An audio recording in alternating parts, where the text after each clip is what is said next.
रामधारी सिंह दिनकर कौन नहीं जानता। ये हमारे राष्ट्रकवि रहे हैं और आज इनकी स्मृति में इनको श्रद्धा सुमन समर्पित करने के लिए हम उनकी कुछ रचनाओं का यहाँ के हम कुछ सुधीजन लोग पढ़ने का प्रयास करेंगे। ये हमारा विचार है। तो मैं तहे दिल से आभार व्यक्त करना चाहूँगा श्री अशोक व्यास जी का हमारे बीच उपस्थित हैं, जो न सिर्फ एक प्रस्तुतकर्ता की भूमिका निभा रहे हैं, वो आज हमारे कार्यक्रम के संचालक भी हैं। और अशोक जी की पहचान ITV गोल्ड पर हजारों साक्षात्कार लेने और परिचर्चाओं के समन्वय की तो है ही, ये तो हम ही सभी लोग जानते ही हैं। एक बहुत अनुभवी कवि और लेखक भी हैं। उनका एक कविता संग्रह गिरी की गोद नाम से प्रकाशित हुआ है, प्रस्तुत करते रहते हैं। और अशोक जी का सपना है कि वो भारत की आध्यात्मिक संस्कृति और हिंदी साहित्य के प्रचार प्रसार में अधिक ऊर्जा के साथ प्रयत्न करते हैं कि हमारे भीतर की जो अच्छाई है उसके साथ हमारा ऐसा पुल बन जाए कि अनूप जी भी देखें तो लगे कि हाँ ये लोग साहित्यकार हैं, मैं अकेला ही नहीं हूं। तो ये बात है।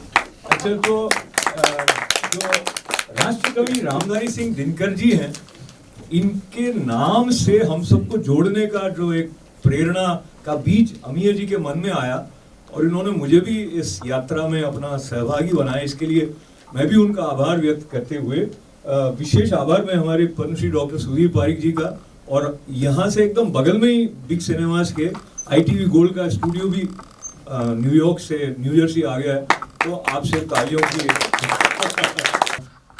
एक दीप प्रज्वलन के समय आपकी उपस्थिति भी रहेगी, तो उससे थोड़ा और शोभा बढ़ेगी। तो आप पधारें।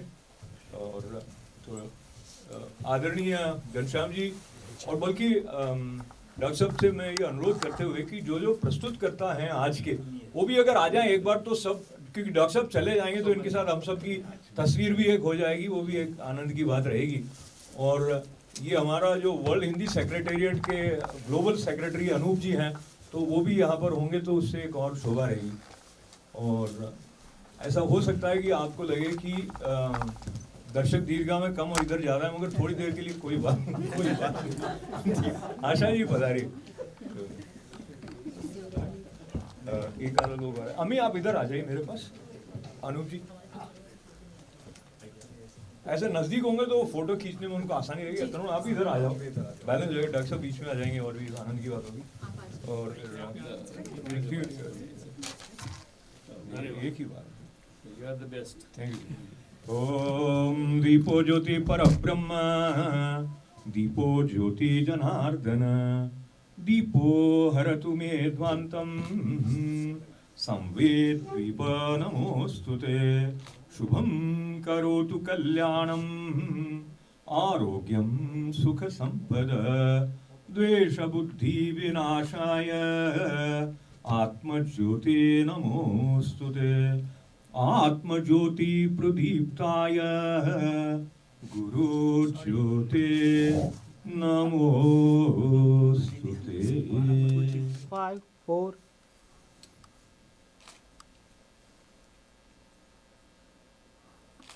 श्वेत वस्त्र हंस वाहिनी मां, वीणा पाणी विद्यादायिनी,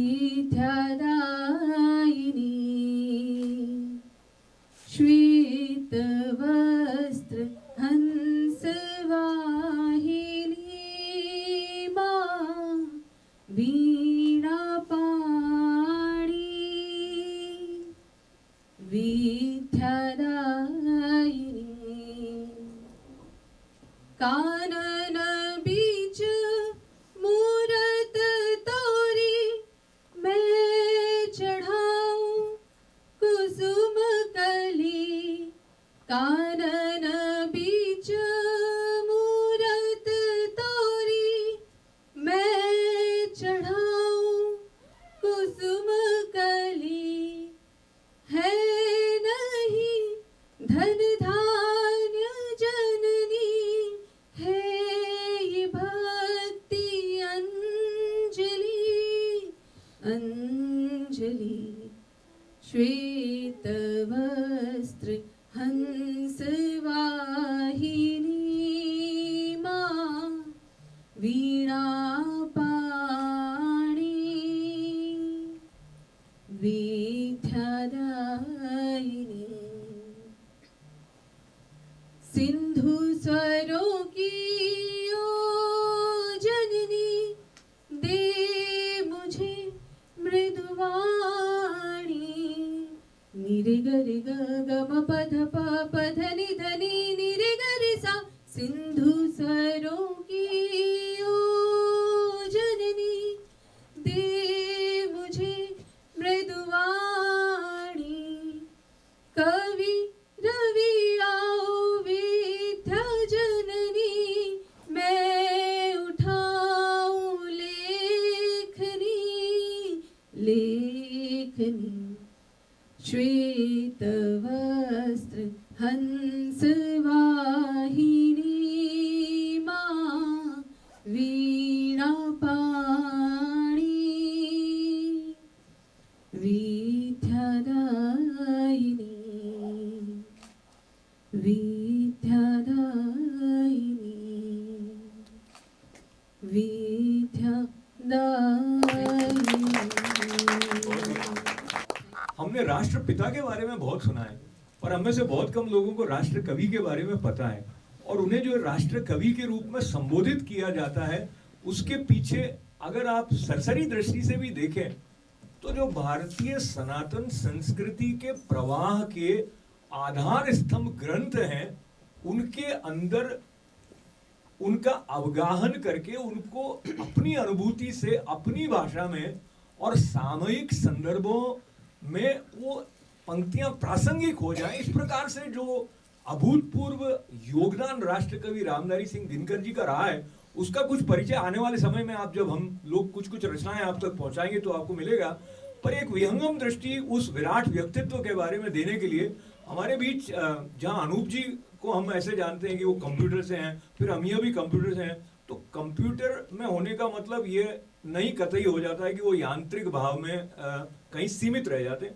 सुरेंद्र तिवारी जी का भी संबंध वैसे इस क्षेत्र से है, लेकिन उनका हृदय कवि का भी है, वो विद्वान भी है, चिंतक भी है, और विशेष बात यह है कि वो राष्ट्र कवि रामधारी सिंह दिनकर जी से बहुत अधिक प्रभावित भी रहे। और तो हमारा उनसे अनुरोध है, वो बाद में एक रचना भी उनकी प्रस्तुत करेंगे, पर अभी एक मोटा मोटी परिचय संक्षेप में हमारे आज के जो मुख्य नायक हैं उनका आप दें, तालियों की गड़गड़ा के साथ। एक जमाना था जब बैंक का सम्मेलन सचमुच बैंक का सम्मेलन होता था।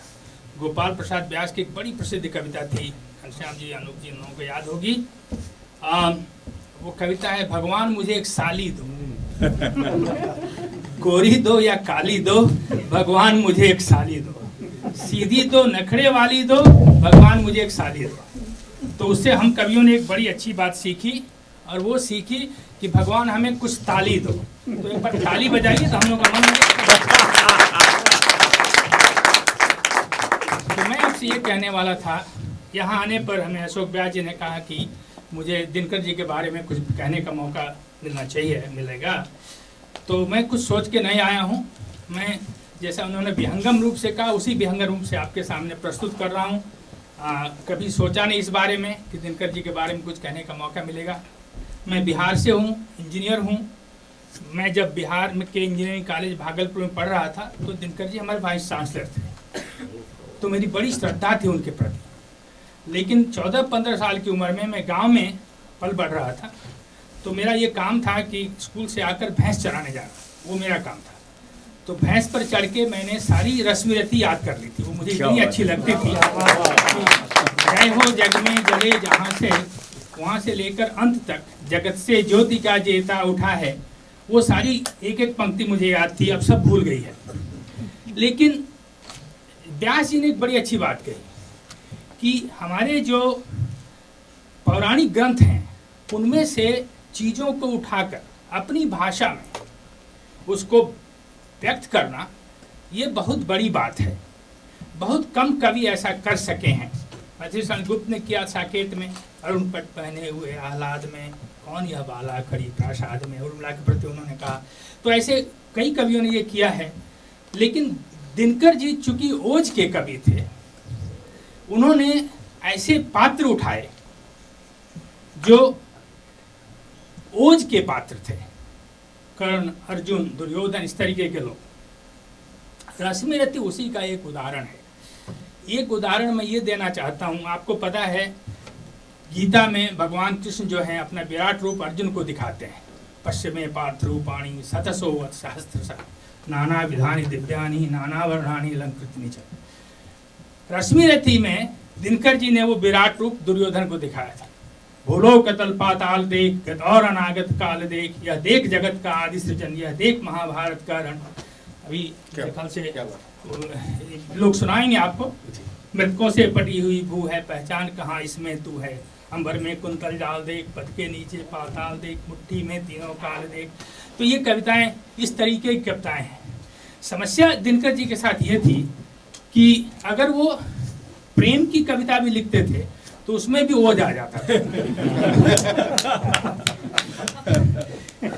अज्ञेय जी ने उनको कहा कि आप जरा उर्वशी पर कुछ लिखें, तो उर्वशी उन्होंने लिखी। उर्वशी जब खत्म हुई तो जैसे उन्होंने पसीना पोंछा हो, और बड़ी लंबी कविता अज्ञेय जी को लिख के भेजी कि भाई बहुत अच्छा हुआ कि ये खत्म हो गई। तो उसका एक प्रसंग याद आया उनके ओज पर। ये प्रसंग है, पुरूरवा जो है, पुर्वशी उनके वक्ष पर सोई है। कहते हैं वक्ष स्थल पर इसी भांति मेरा कपोल रहने दो, बधे रहो मुझको यूं ही निज बलवत्तर बाहों में। बड़ी प्यारी पंक्ति है। लेकिन जब पुरूरवा को अपना गर्व आता है तो महाभारत में एक पंक्ति है जो दिनकर जी ने भी उद्धृत की है, पुरूरवः पुनरस्तम परे ही दुरापना वाति वाहमस्मि। तो उर्वशी कहती, पुरूरवा मैं तो वायु की तरह दुष्प्राप्य हूँ, मुझे पाने की कोशिश मत करना, मैं अप्सरा हूँ, मैं कोई आदमी नहीं हूँ। तो लेकिन पुरूरवा को बड़ा गर्व है। तो दिनकर जी का ओज यहाँ दिखता है। तो दिनकर जी उर्वशी में भी वो ओज नहीं छोड़ सके। कहते हैं मर्त्य मानव की विजय का तुर्य हूँ मैं, उर्वशी अपने समय का सूर्य हूँ मैं समय के भाल पर चंदन चलाता हूँ। अब ये सब चीज जो है ना, ये दिनकर जी ही लिख सकते थे उर्वशी काव्य में। ये बहुत मुझे बहुत अच्छा लग रहा है कि इस चीज का जो इस परिवेश का जो नाम दिया गया है वो दिनकर के आंगन में है। और दिनकर जी को लोग ओज का कवि तो कहते हैं, सभी सही है, लेकिन चूंकि दिनकर के आंगन में इसका शीर्षक है, एक चीज हमारे मन में हमेशा गुनगुनाती रही। जब अमीर जी ने पहले मुझे फोन किया पहले दिन, तो कहा कि इसका नाम दिनकर के आंगन में है, तो मुझे दिनकर का आंगन याद आ गया। दिनकर के आंगन से उनकी भतीजी विदा हो रही थी, और उस समय की एक कविता उनकी, बालिका से बधू, आप सबों ने पढ़ी होगी। माथे पर सिंदूर की छोटी एक बिंदी चमचम सी, पपनी पर आंसू की बूंदें मोती सी शबनम सी, लदी हुई कलियों से मादक टहनी एक नरम सी। ऐसी पंक्तियां हैं। पीला चीर कोर में जिसके चमचम गोटा डाली, चली पिया के गाँव उमर के 16 फूलों वाली। उसकी पंक्तियां हैं।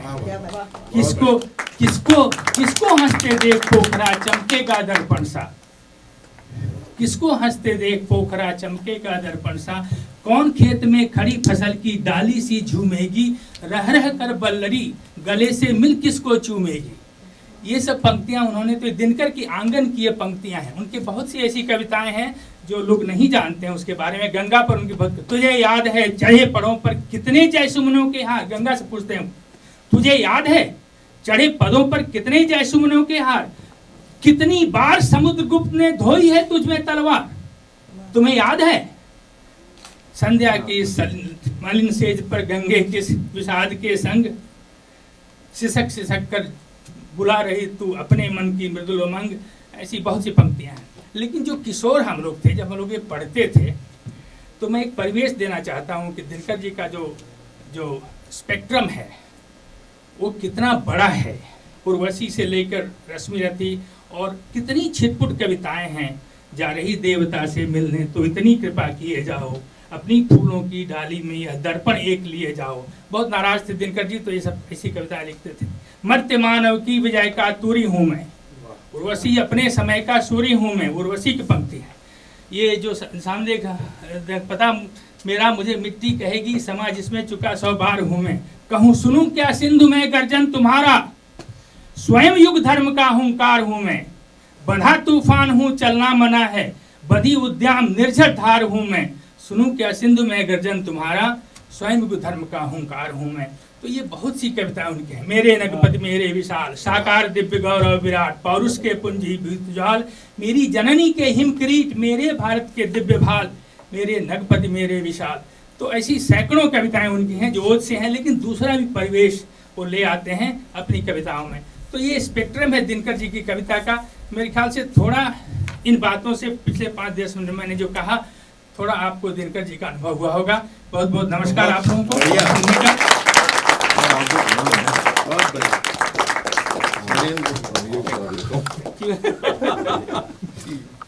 बहुत धन्यवाद। बहुत बढ़िया, बहुत बढ़िया। Thank you. सुरेंद्र तिवारी जी को सुनना अपने आप में एक प्रकार से चमत्कृत कर देता है कि हमारे बीच में एक ऐसा मनीषी है जिसने आत्मसात किया है दिनकर की वाणी को, और इस प्रकार से साहित्य में रस लेने वाले उंगलियों पर गिनेंगे तो उंगलियों में आगे जाने में मुश्किल होगी, कम होते हैं ऐसे बहुत। इसलिए उनके लिए बहुत उदारता से तालियां, प्रणाम आपको, आभार आपके लिए। और ये आभार की श्रृंखला को लेते हुए मैं पद्मश्री डॉक्टर सुधीर पारिक जी की तरफ ऐसे जा रहा हूँ क्योंकि उन्होंने एक तो हमारे आग्रह को स्वीकार किया, पधारे, और मेरा उनके साथ कार्य करना एक बात है, लेकिन उनका भारतीय संस्कृति और साहित्य के प्रति जो सम्मान है उस दृष्टि से वो हमारे बीच में है। और आप हमें इस अवसर पर विशेष करके हमें उसके साथियों को और मुझे भी उसका साथी समझे तो हम इस दिशा में और अच्छा कार्य करें और युवाओं को जोड़ें। आपके कुछ प्रेरक शब्द और आप जिस रूप में इस बारे में सोचते हैं। Dear Mia ji, Ashok ji, and dear friends. Well, I feel very humble in between, among all these Maha poets or Maha Sahityakars. Actually, I'm not qualified to even address you because I'm as compared to your Hasti, I'm very small person. But anyway, since you have given me this opportunity, I must thank you, Amiji, and thank you all the friends here. I strongly believe, let me just, my Hindi is not as good as yours, so I don't want to kind of do injustice to Hindi language. But I strongly believe that any civilization can only sustain or go further if we bond with the culture, and particularly culture of your own mother tongue, which is Hindi. So what Prayag Theatre is doing it, that initiative is great, because what you are doing is you are bonding your culture to your heritage, and without that, no culture will survive in the world. But we should go one step beyond and invite the young generation to this kind of function, and that way they can understand how rich our language is, our culture is.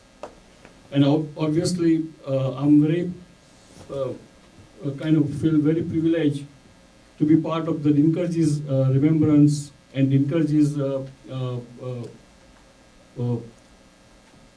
Kavya Sammelan. When I heard Tiwari ji, those few poetries, I understood everything. That he was a great and real Rashtrakavi and should be remembered all the time. And I would like to pledge as a chairman of the Parikh Worldwide Media and ITV Gold, which is the largest now media group in our community in North America, would like to promote this kind of Rashtrakavi, because a lot of people, except few literally people, people do not know, or they may know, they may forgotten, or second generation doesn't know, those who are born here. So please do that, and will be part of the promotion, and is on us, and you can always count on me and our media. Thank you. Action की तरफ जाते जाते मुझे याद है, हालांकि doctor साहब चले गए, पर उन्होंने कहा कि युवा आए, तो मैं देख रहा था कई युवा सोच रहे थे अरे मैं बैठा हूँ ना, मैं बैठी हूँ ना, तो आप लोग हैं, हम सब भी युवा हैं, प्रदीप जी भी युवा हैं, तो आप सबके लिए एक बार फिर से तालियां।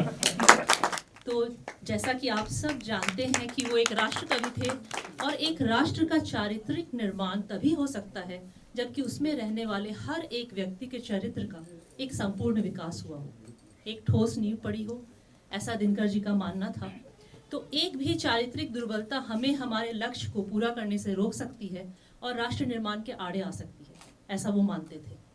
और कुछ ऐसे ही भावों को, जैसा कि हम जानते हैं, अपने ओज भरे शब्दों में पिरोया था दिनकर जी ने अपनी कविता शक्ति और क्षमा में। क्षमा दया तब त्याग मनोबल सबका लिया सहारा, क्षमा दया तब त्याग मनोबल सबका लिया सहारा, पर नर व्याघ्र सुयोधन तुमसे कहो कहाँ कब हारा। क्षमाशील हो रिपु समक्ष तुम हुए विनित जितना ही, क्षमाशील हो रिपु समक्ष तुम हुए विनित जितना ही, दुष्ट कौरवों ने तुमको कायर समझा उतना ही। अत्याचार सहन करने का कुफल यही होता है, पौरुष का आतंक मनुज कोमल होकर खोता है। क्षमा शोभती उस भुजंग को, क्षमा शोभती उस भुजंग को जिसके पास गरल हो, उसको क्या जो दंतहीन विष रहित विनीत सरल हो। 3 दिवस तक पंथ मांगते रघुपति सिंधु किनारे, 3 दिवस तक पंथ मांगते रघुपति सिंधु किनारे, बैठे पढ़ते रहे छंद अनुनय के प्यारे प्यारे। उत्तर में जब एक नाद भी उठा नहीं सागर से, उत्तर में जब एक नाद भी उठा नहीं सागर से, उठी अधीर धधुक पौरुष की आग राम के शर से। सिंधु दे धर त्राही त्राही करता आ गिरा शरण में, चरण पूज दास्ता ग्रहण की बंधा मूड बंधन में। सच पूछो तो शर में ही बसती है दीप्ति विनय की, सच पूछो तो शर में ही बसती है दीप्ति विनय की।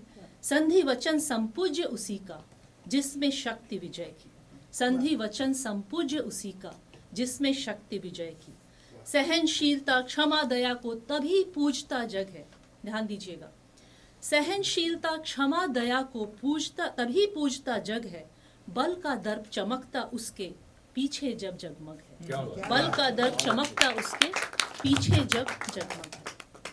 बहुत बहुत धन्यवाद। तो ये कविता वापस, जैसा कि अभी सुरेंद्र नाथ जी ने कहा कि उनकी तो प्रेम की श्रृंगार की कविताओं में भी ओज था, तो हम बच तो नहीं सकते उस ओज से, तो वापस वो था। पर उन्होंने एक बहुत अच्छी बात कहने की कोशिश करी कि संतुलन, जो मैं भी मानती हूँ कि संतुलन जिंदगी का आधार है, संतुलन होना चाहिए इंसान के व्यक्तित्व में, उसके चरित्र में। किसी भी चीज़ की ज़रा सी भी कमी होती है, छोटी सी बात, वो पूरी ज़िंदगी आपके विकास के पथ में बाधा बनी रहती है। तो अब ये तो थी उनकी एक कालजयी कविता शक्ति और क्षमा, जो मनुष्य के चारित्रिक पक्ष को मजबूत करने पर जोर देती है। इससे बहुत अलग हटकर दिनकर जी की एक और कविता है जो मानव मन के उन भावों को उजागर करती है जो वास्तविकता के कठोर धरातल पर एक मनुष्य अनुभव करता है। वो सिर्फ एक स्वप्न देखने वाले इंसान ही नहीं थे, वास्तविकता के धरातल पर भी बहुत ठोस कदम रखने वाले थे रामधारी सिंह दिनकर जी। तो इससे रिलेटेड मुझे एक बात याद आती है कि एक बार किसी ने कहा था, कोई इंसान जब जा रहा होता है दुनिया छोड़कर, तो उसे उन बातों का कभी भी अफसोस नहीं होता जो उसने कोशिश करी अचीव करने की और सफल नहीं हो पाया। उसे हमेशा सिर्फ उन बातों का अफसोस होता है जो उसने समय रहते एक कदम नहीं उठाया, और तभी वो अफसोस रहता है। तो जब ऐसी बातें होती है उसके बाद हम पीछे पड़ के कहते हैं अच्छा काश हमने ये कर लिया होता, काश हमने वो कर लिया होता, पर फिर इन बातों का कोई अर्थ नहीं रह जाता। कुछ ऐसे ही भावों को लेकर रामधारी सिंह दिनकर जी की ये कविता है जो ये बताती है कि समय पर किए गए काम का महत्व कितना होता है और बाद में सिर्फ हमारे पास अफसोस ही रह जाता है। जैसे कहते हैं ना, का वर्षा जब कृषि सुखानी, बहुत कुछ ऐसे ही भाव है इस कविता कोई अर्थ नहीं। नित जीवन के संघर्षों से, नित जीवन के संघर्षों से जब टूट चुका हो अंतर्मन, तब सुख के मिले समंदर का रह जाता कोई अर्थ नहीं। क्या बात। जब फसल सूख कर जल के बिन तिनका तिनका बन गिर जाए, जब फसल सूख कर जल के बिन तिनका तिनका बन गिर जाए, फिर होने वाली वर्षा का रह जाता कोई अर्थ नहीं। संबंध कोई भी हो लेकिन, संबंध कोई भी हो लेकिन यदि दुख में साथ न दें अपना, संबंध कोई भी हो लेकिन यदि दुख में साथ न दें अपना, फिर सुख में उन संबंधों का रह जाता कोई अर्थ नहीं। बहुत बहुत शुक्रिया। छोटी छोटी खुशियों के क्षण निकले जाते हैं रोज जहां, छोटी छोटी खुशियों के क्षण निकले जाते हैं रोज जहां, फिर सुख की नित्य प्रतीक्षा का रह जाता कोई अर्थ नहीं। मन कटुवानी से आहत हो, मन कटुवानी से आहत हो, भीतर तक छलनी हो जाए, मन कटुवानी से आहत हो, भीतर तक छलनी हो जाए, फिर बाद कहे प्रिय वचनों का रह जाता कोई अर्थ नहीं। सुख साधन चाहे जितने हो पर काया रोगों का घर हो, सुख साधन चाहे जितने हो पर काया रोगों का घर हो, फिर उन अगिनत सुविधाओं का रह जाता कोई अर्थ नहीं, रह जाता कोई अर्थ नहीं। तो सोमा जी का धन्यवाद करने के साथ साथ मेरे को ऐसा लगता है कि जब हम ताली बजाने का आनंद लेते हैं तो हमारा भी आनंद बढ़ता है, और जो अब आने वाले होंगे उनका भी बढ़ेगा। तो मैं अमीर तो घर के यहाँ से शुरू करता हूँ, तालियों की गड़गड़ाहट। अब जो हमारे बीच आने वाले हैं उनकी उपस्थिति अपने आप में जो अमेरिका में साहित्य की सौरभ का प्रवाह जागृत रहा है, उसके लिए उनकी मुस्कान के साथ उनके काव्य प्रेम को श्रेय जाता है। और उनका नाम मेरे आराध्य श्री कृष्ण के नाम से मिलता जुलता नहीं बल्कि वही नाम है। और घनश्याम जी को मैं आमंत्रित करूं। ये जो रचना मैंने चुनी है, ये भी वास्तव में जब मैं करीब शायद 18-19 साल का था तो मेरे बड़े भाई साहब के उनके मुंह से सुने थे इसके कुछ छंद, तो मुझे अच्छी लगी, तो मैंने भी उस समय गाया करता था इस तरह से। ये मैंने कविता कोश से छपवाई है, लेकिन इसमें कुछ त्रुटियां थीं, कोशिश करूंगा कि उनको सुधार करके बोलूं। रचना का शीर्षक है व्याल विजय। व्याल यानी सर्प, उसके बारे में सोमा जी ने भी कुछ बातें कही थी। झूमे जहर चरण के नीचे, मैं उमंग में गाऊं कि तान तान फण व्याल कि तुझ पर मैं बांसुरी बजाऊं। झूमे जहर चरण के नीचे, मैं उमंग में गाऊं, तान तान फण व्याल कि तुझ पर मैं बांसुरी बजाऊं। यह बांसुरी बजी माया के मुकुलित कुंचन में, और यह बांसुरी बजी अविनाशी के संवेश गहन में। अस्तित्वों के अनस्तित्व में, महाशांति के तल में, यह बांसुरी बजी शून्यासन की समाधि निश्चल में। कि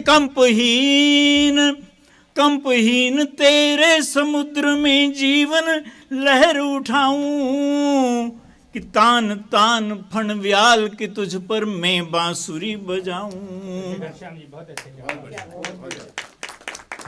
अक्षय वट पर बजी बांसुरी, गगन मगन लहराया, दल पर विधि को लिए जलधि में नाभि कमल उग आया। जन्मी नव चेतना सिहरने लगे तत्व चल दल से, स्वर काले अवलंब भूमि निकली प्लावन के जल से। अपने आर्द्र वसन की वसुधा को फिर याद दिलाऊं, अपने आर्द्र वसन की वसुधा को फिर याद दिलाऊं, कि तान तान फण व्याल कि तुझ पर मैं बांसुरी बजाऊं। कि फूली सृष्टि नाद बंधन पर अब तक फूल रही है। वंशी के स्वर के धागे में धरती झूल रही है कि आदि छोर पर जो स्वर फूंका दौड़ावंत तलक है, और तार तार में गूंज गीत की कण कण बीच झलक है। आलापों पर उठा जगत को, आलापों पर उठा जगत को भर भर पेंग झुलाऊं कि तान तान फण व्याल कि तुझ पर मैं बांसुरी बजाऊं। जगमग ओस बिंदु गुथ जाते सांसों के तारों में, गीत बदल जाते अनजाने मोती के हारों में कि जब जब उठता नाद मेघ मंडलाकार घिरते हैं। आस पास वंशी के गीले इंद्रधनुष तिरते हैं कि बांधूं मेघ कहाँ सुरधनु पर, बांधूं मेघ कहाँ सुरधनु पर, सुरधनु कहाँ सजाऊं कि तान तान फण व्याल की तुझ पर मैं बांसुरी बजाऊं। उड़े नाद के जो कण ऊपर वे बन गए सितारे, नीचे जो रह गए कहीं हैं फूल कहीं अंगारे। और भीगे अधर कभी वंशी के शीतल गंगा जल से, और कभी प्राण तक झुलस उठे हैं इसके हालाहल से। शीतलता पाकर प्रदाह से कैसे हृदय चुराऊं कि तान तान फण व्याल कि तुझ पर मैं बांसुरी बजाऊं। इस वंशी के मधुर तन पर माया डोल चुकी है, पटावरण कर दूर भेदवंतर का खोल चुकी है कि झूम चुकी है प्रकृति चांदनी में मादक गानों पर, और नचा चुका है महानर्तकी को इसकी तानों पर।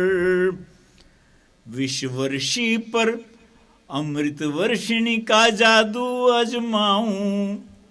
क्या सुंदर लाइन, क्या बात, क्या बात। विश्ववर्षी पर अमृत वर्षिणी का जादू आजमाऊं कि तान तान फण व्याल कि तुझ पर मैं बांसुरी बजाऊं। यह बांसुरी बजी मधु के सोते फूटे मधुबन में, यह बांसुरी बजी हरियाली दौड़ गई कानन में, और यह बांसुरी बजी प्रत्यागत हुए विहंग गगन से, और यह बांसुरी बजी सर का विधु चरने लगा गगन से। अमृत सरोवर में धो धो तेरा भी जहर बहाऊं कि तान तान फण व्याल कि तुझ पर मैं बांसुरी बजाऊं। क्या बात।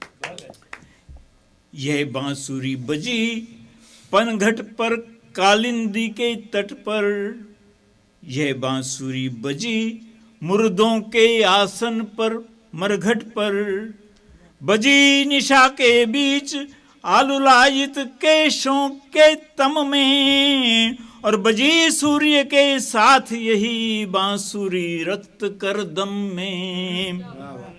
क्या बात। कालिए दह में मिले हुए विष को पीयूष बनाऊं, कालिए दह में मिले हुए विष को पीयूष बनाऊं, और तान तान फन व्याल कि तुझ पर मैं बांसुरी बजाऊं। और ये जो अगला पद है ये मुझे बचपन में बहुत प्रिय था कि फूंक फूंक विष लपट उगल जितना हो जहर हृदय में, वंशी यह निर्गरल बजेगी सदा शांति की लय में।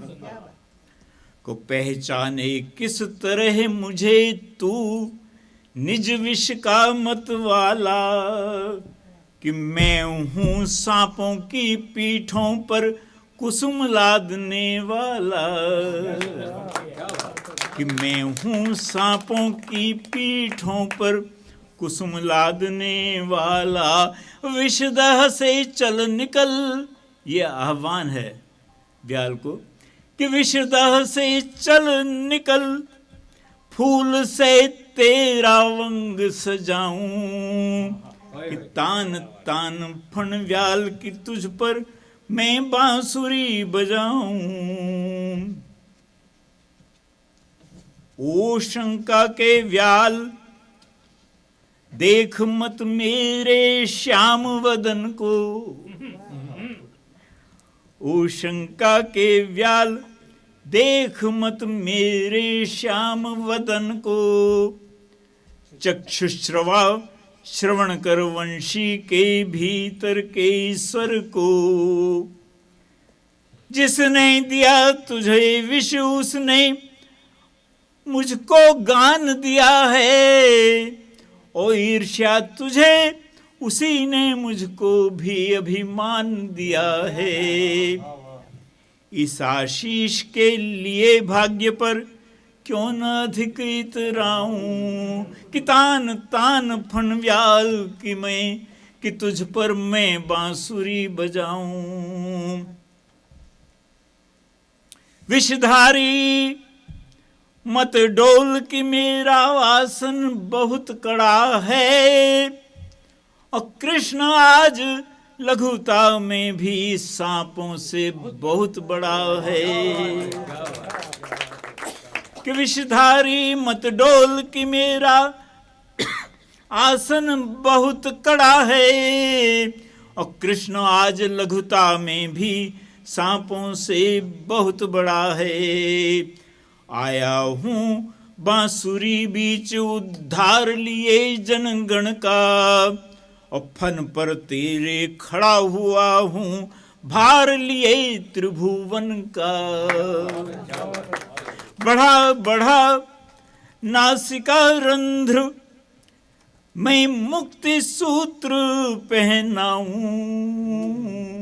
नाथ ना कहते हैं नथ पहनाना कान नाक में, कि बढ़ा बढ़ा नासिका रंध्र मैं मुक्ति सूत्र पहनाऊं, कि तान तान फण व्याल कि तुझ पर मैं बांसुरी बजाऊं।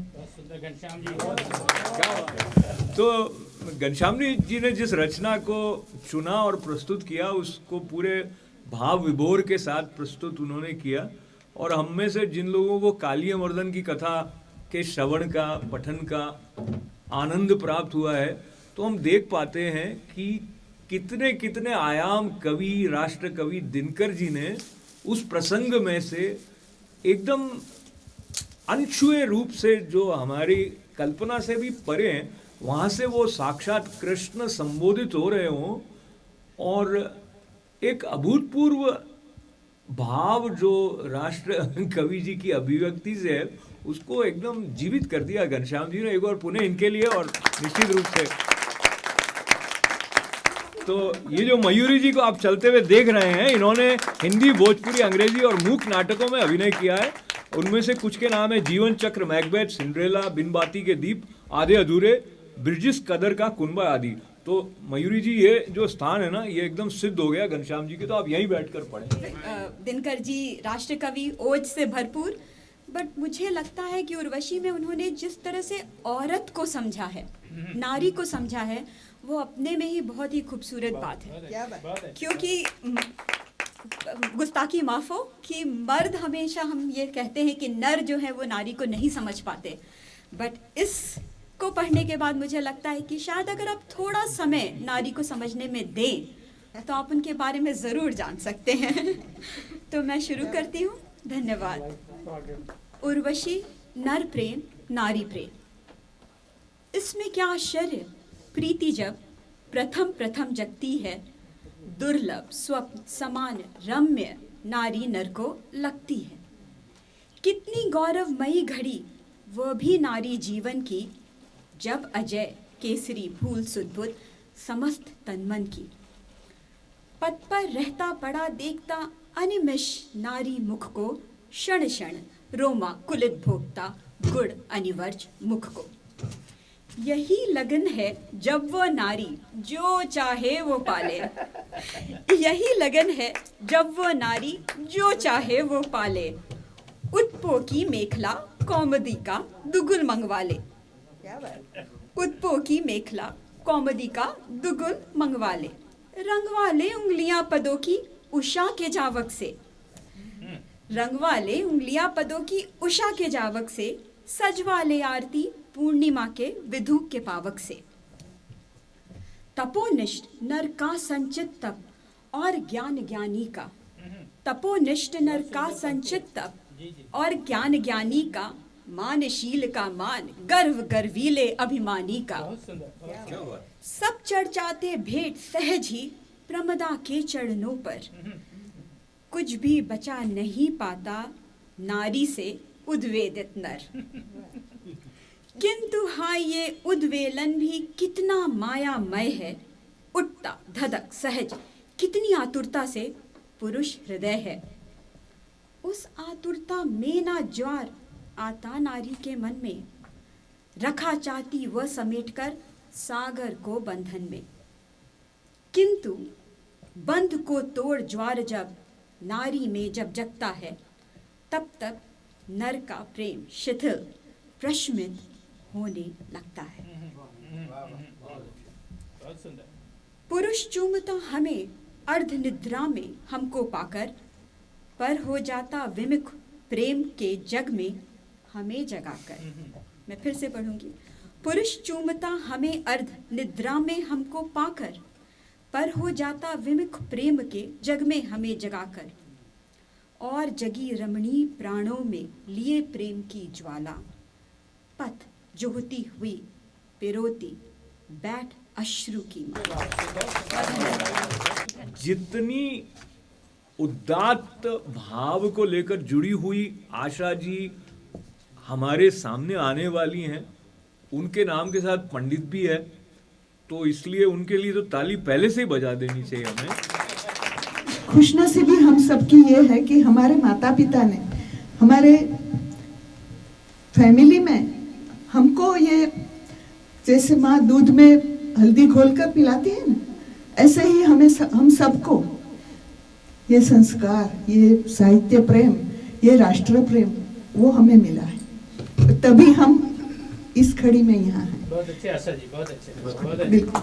नमस्कार। हमारे आदरणीय दिनकर जी की ये कविता कालजयी है,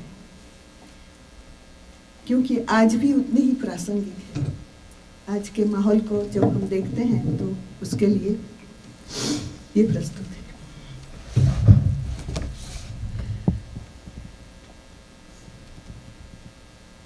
धुंधली हुई दिशाएं छाने लगा कुहासा, धुंधली हुई दिशाएं छाने लगा कुहासा। कुचली हुई शिखा से आने लगा धुआं सा, कुचली हुई शिखा से आने लगा धुआं सा।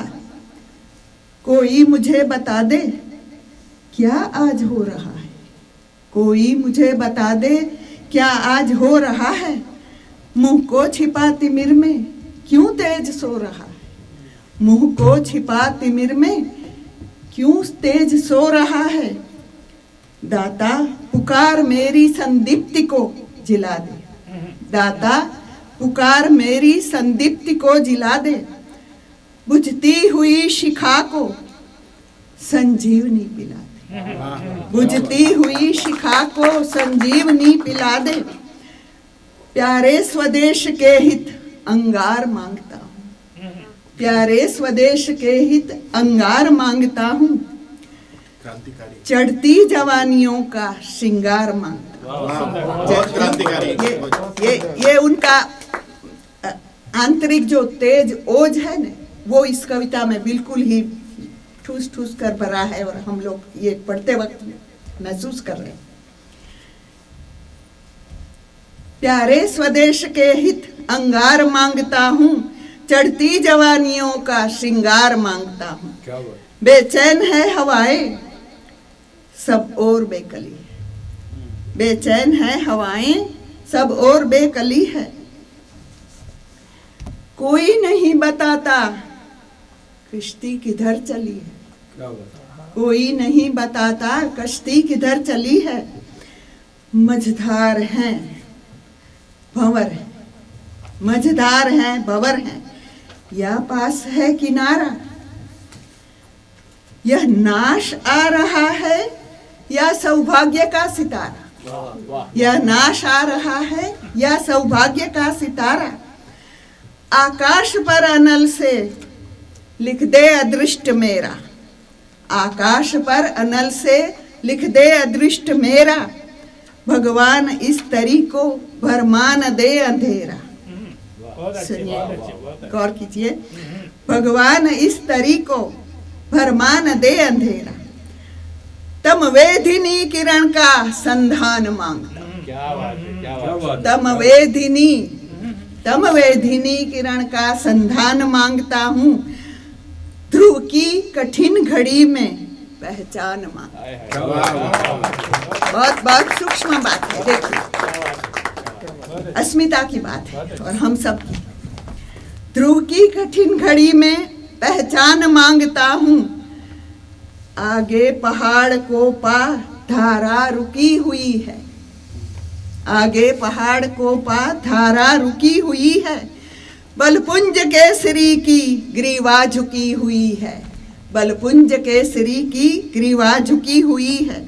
अग्निस्फुलिंग रज का बुझ ढेर हो रहा है, क्या बात, अग्निस्फुलिंग रज का बुझ ढेर हो रहा है रो रही जवानी अंधेर हो रहा है रो रही जवानी अंधेर हो रहा है। निर्वाक है हिमालय गंगा डरी हुई, निर्वाक है हिमालय गंगा डरी हुई है। निस्तब्धता निशा की दिन में भरी हुई, निस्तब्धता दिशा की दिन में भरी हुई है। पांचजन्य नाद भीषण विकराल मांगता, पांचजन्य शंख, पांचजन्य नाद भीषण विकराल मांगता हूँ।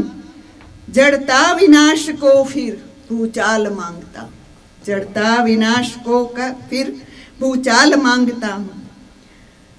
मन की बंधी उमंगे असहाय जल रही, मन की बंधी उमंगे असहाय जल रही हैं।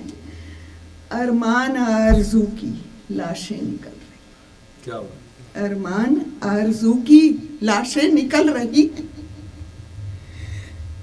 भीगी खुली पलकों में रातें गुजारते हैं, भीगी खुली पलकों में रातें गुजारते हैं। सोती वसुंधरा जब तुझको पुकारते, सोती वसुंधरा जब तुझको पुकारते। इनके लिए कहीं से निर्भीक तेज ला दे, इनके लिए कहीं से निर्भीक तेज ला दे। पिघले हुए अनल का अमृत इन्हें पिला दे, पिघले हुए अनल का, क्या बात, क्या क्या क्या विचार है, देखिए दिनकर जी कर सकते हैं। पिघले हुए अनल का अमृत इन्हें पिला दे। शिव भगवान ने हलाहल पिया था, यह अग्नि को पीने की बात कर रहे हैं, देखिए अनल को पीने की बात कर रहे हैं। उन्माद बेकली का उत्थान मांगता हूँ, उन्माद बेकली का उत्थान मांगता हूँ। विस्फोट मांगता हूँ तूफान, क्या बात, विस्फोट मांगता हूँ। विस्फोट बाहर की बात नहीं, हमारे मन के चेतना के विस्फोट की बात कर रहे हैं। बार बार सिर झुक जाता है इन साहित्यकारों के प्रति, इनके शब्दों के प्रति। आंसू भरे दृगों में चिंगारियां सजा दे, आंसू भरे दृगों में चिंगारियां सजा दे। मेरे स्मशान में आ श्रृंगी जरा बजा, मेरे स्मशान में आ श्रृंगी जरा बजा दे। फिर एक तीर सीनों के आर पार कर दे, फिर एक तीर सीनों के आर पार कर दे। हिमशीत प्राण में फिर अंगार स्पर्श कर दे। हिमशीत प्राण में फिर अंगार स्पर्श कर दे। आमर्ष को जगाने वाली कोई शिखा नहीं दे। अनुभूतियां हृदय में दाता अनलमयी दे। दाता अनलमयी दे। विष का सदा लहू में संचार चाहता। विष का सदा लहू में संचार चाहता हूँ। बेचैन जिंदगी का मैं प्यार चाहता हूँ। बेचैन जिंदगी का मैं प्यार चाहता हूँ। ठहरी हुई तरी को ठोकर लगा जगा दे। ठहरी हुई तरी को ठोकर लगा जगा दे। जो राह हो हमारी उस पर दिया जला। जो राह हो हमारी उस पर दिया जला। गति में प्रभंजनों का आवेग फिर सबल दे। गति में प्रभंजनों का आवेग फिर सबल दे। इस जांच की घड़ी में निष्ठा कड़ी अचल दे। इस जांच की घड़ी में निष्ठा कड़ी अचल दे। हम दे चुके लहू हैं। हम दे चुके लहू हैं। तू देवता विभा दे। हम दे चुके लहू हैं। तू देवता विभा दे। अपने अनल विशिख से आकाश जगमगा। अपने अनल विशिख से आकाश जगमगा दे। प्यारे स्वदेश के हित वरदान मांगता हूँ। प्यारे स्वदेश के हित वरदान मांगता हूँ। तेरी दया विपद में भगवान मांगता।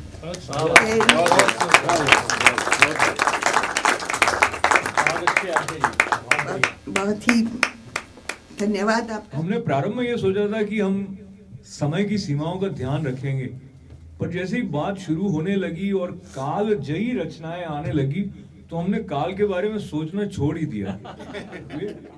एकदम अंतरंगता से आपसे ये बांट रहा हूँ कि मैंने ऐसा विचार किया है कि जो सुरेंद्र तिवारी जी को सुनना है वो तो हमारे लिए एक विशेष उपलब्धि रहता है, तो हम उनको सबसे अंत में अब सुनेंगे। और उसमें वो जितना समय लेना चाहे और आप में से जितना समय बैठना चाहे, तो उसमें कोई हम ऐसी सीमा रेखा अपनी तरफ से नहीं रखेंगे।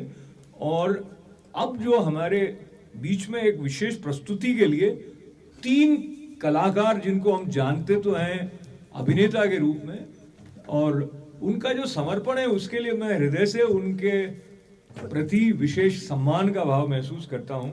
उनमें से एक सज्जन तो हमारे सामने यहाँ ही बैठे हुए हैं, तो तरुण स्वर्णकार जी और दीपक कुमार जी। कि एक समय था किसी कार्यक्रम में नेहरू जी और दिनकर जी साथ में हुआ करते थे, और नेहरू जी कुछ सीढ़ियाँ चढ़ रहे थे शायद स्टेज पर जाने के लिए, और थोड़ा फिसले, शायद गिरते से हुए, तो पीछे उनके जस्ट दिनकर जी हुआ करते थे और दिनकर जी ने उन्हें संभाला। तो हाँ, आवाज आ रही है क्या पीछे तक या आई हो? तो ऐसे में जी सॉरी ऐसे में नेहरू जी ने पूछा कि बहुत बहुत धन्यवाद, बोला बहुत बहुत धन्यवाद। तो दिनकर जी का कथन था कि जब जब राजनीति लड़खड़ाती है साहित्य ही उसे संभालता है।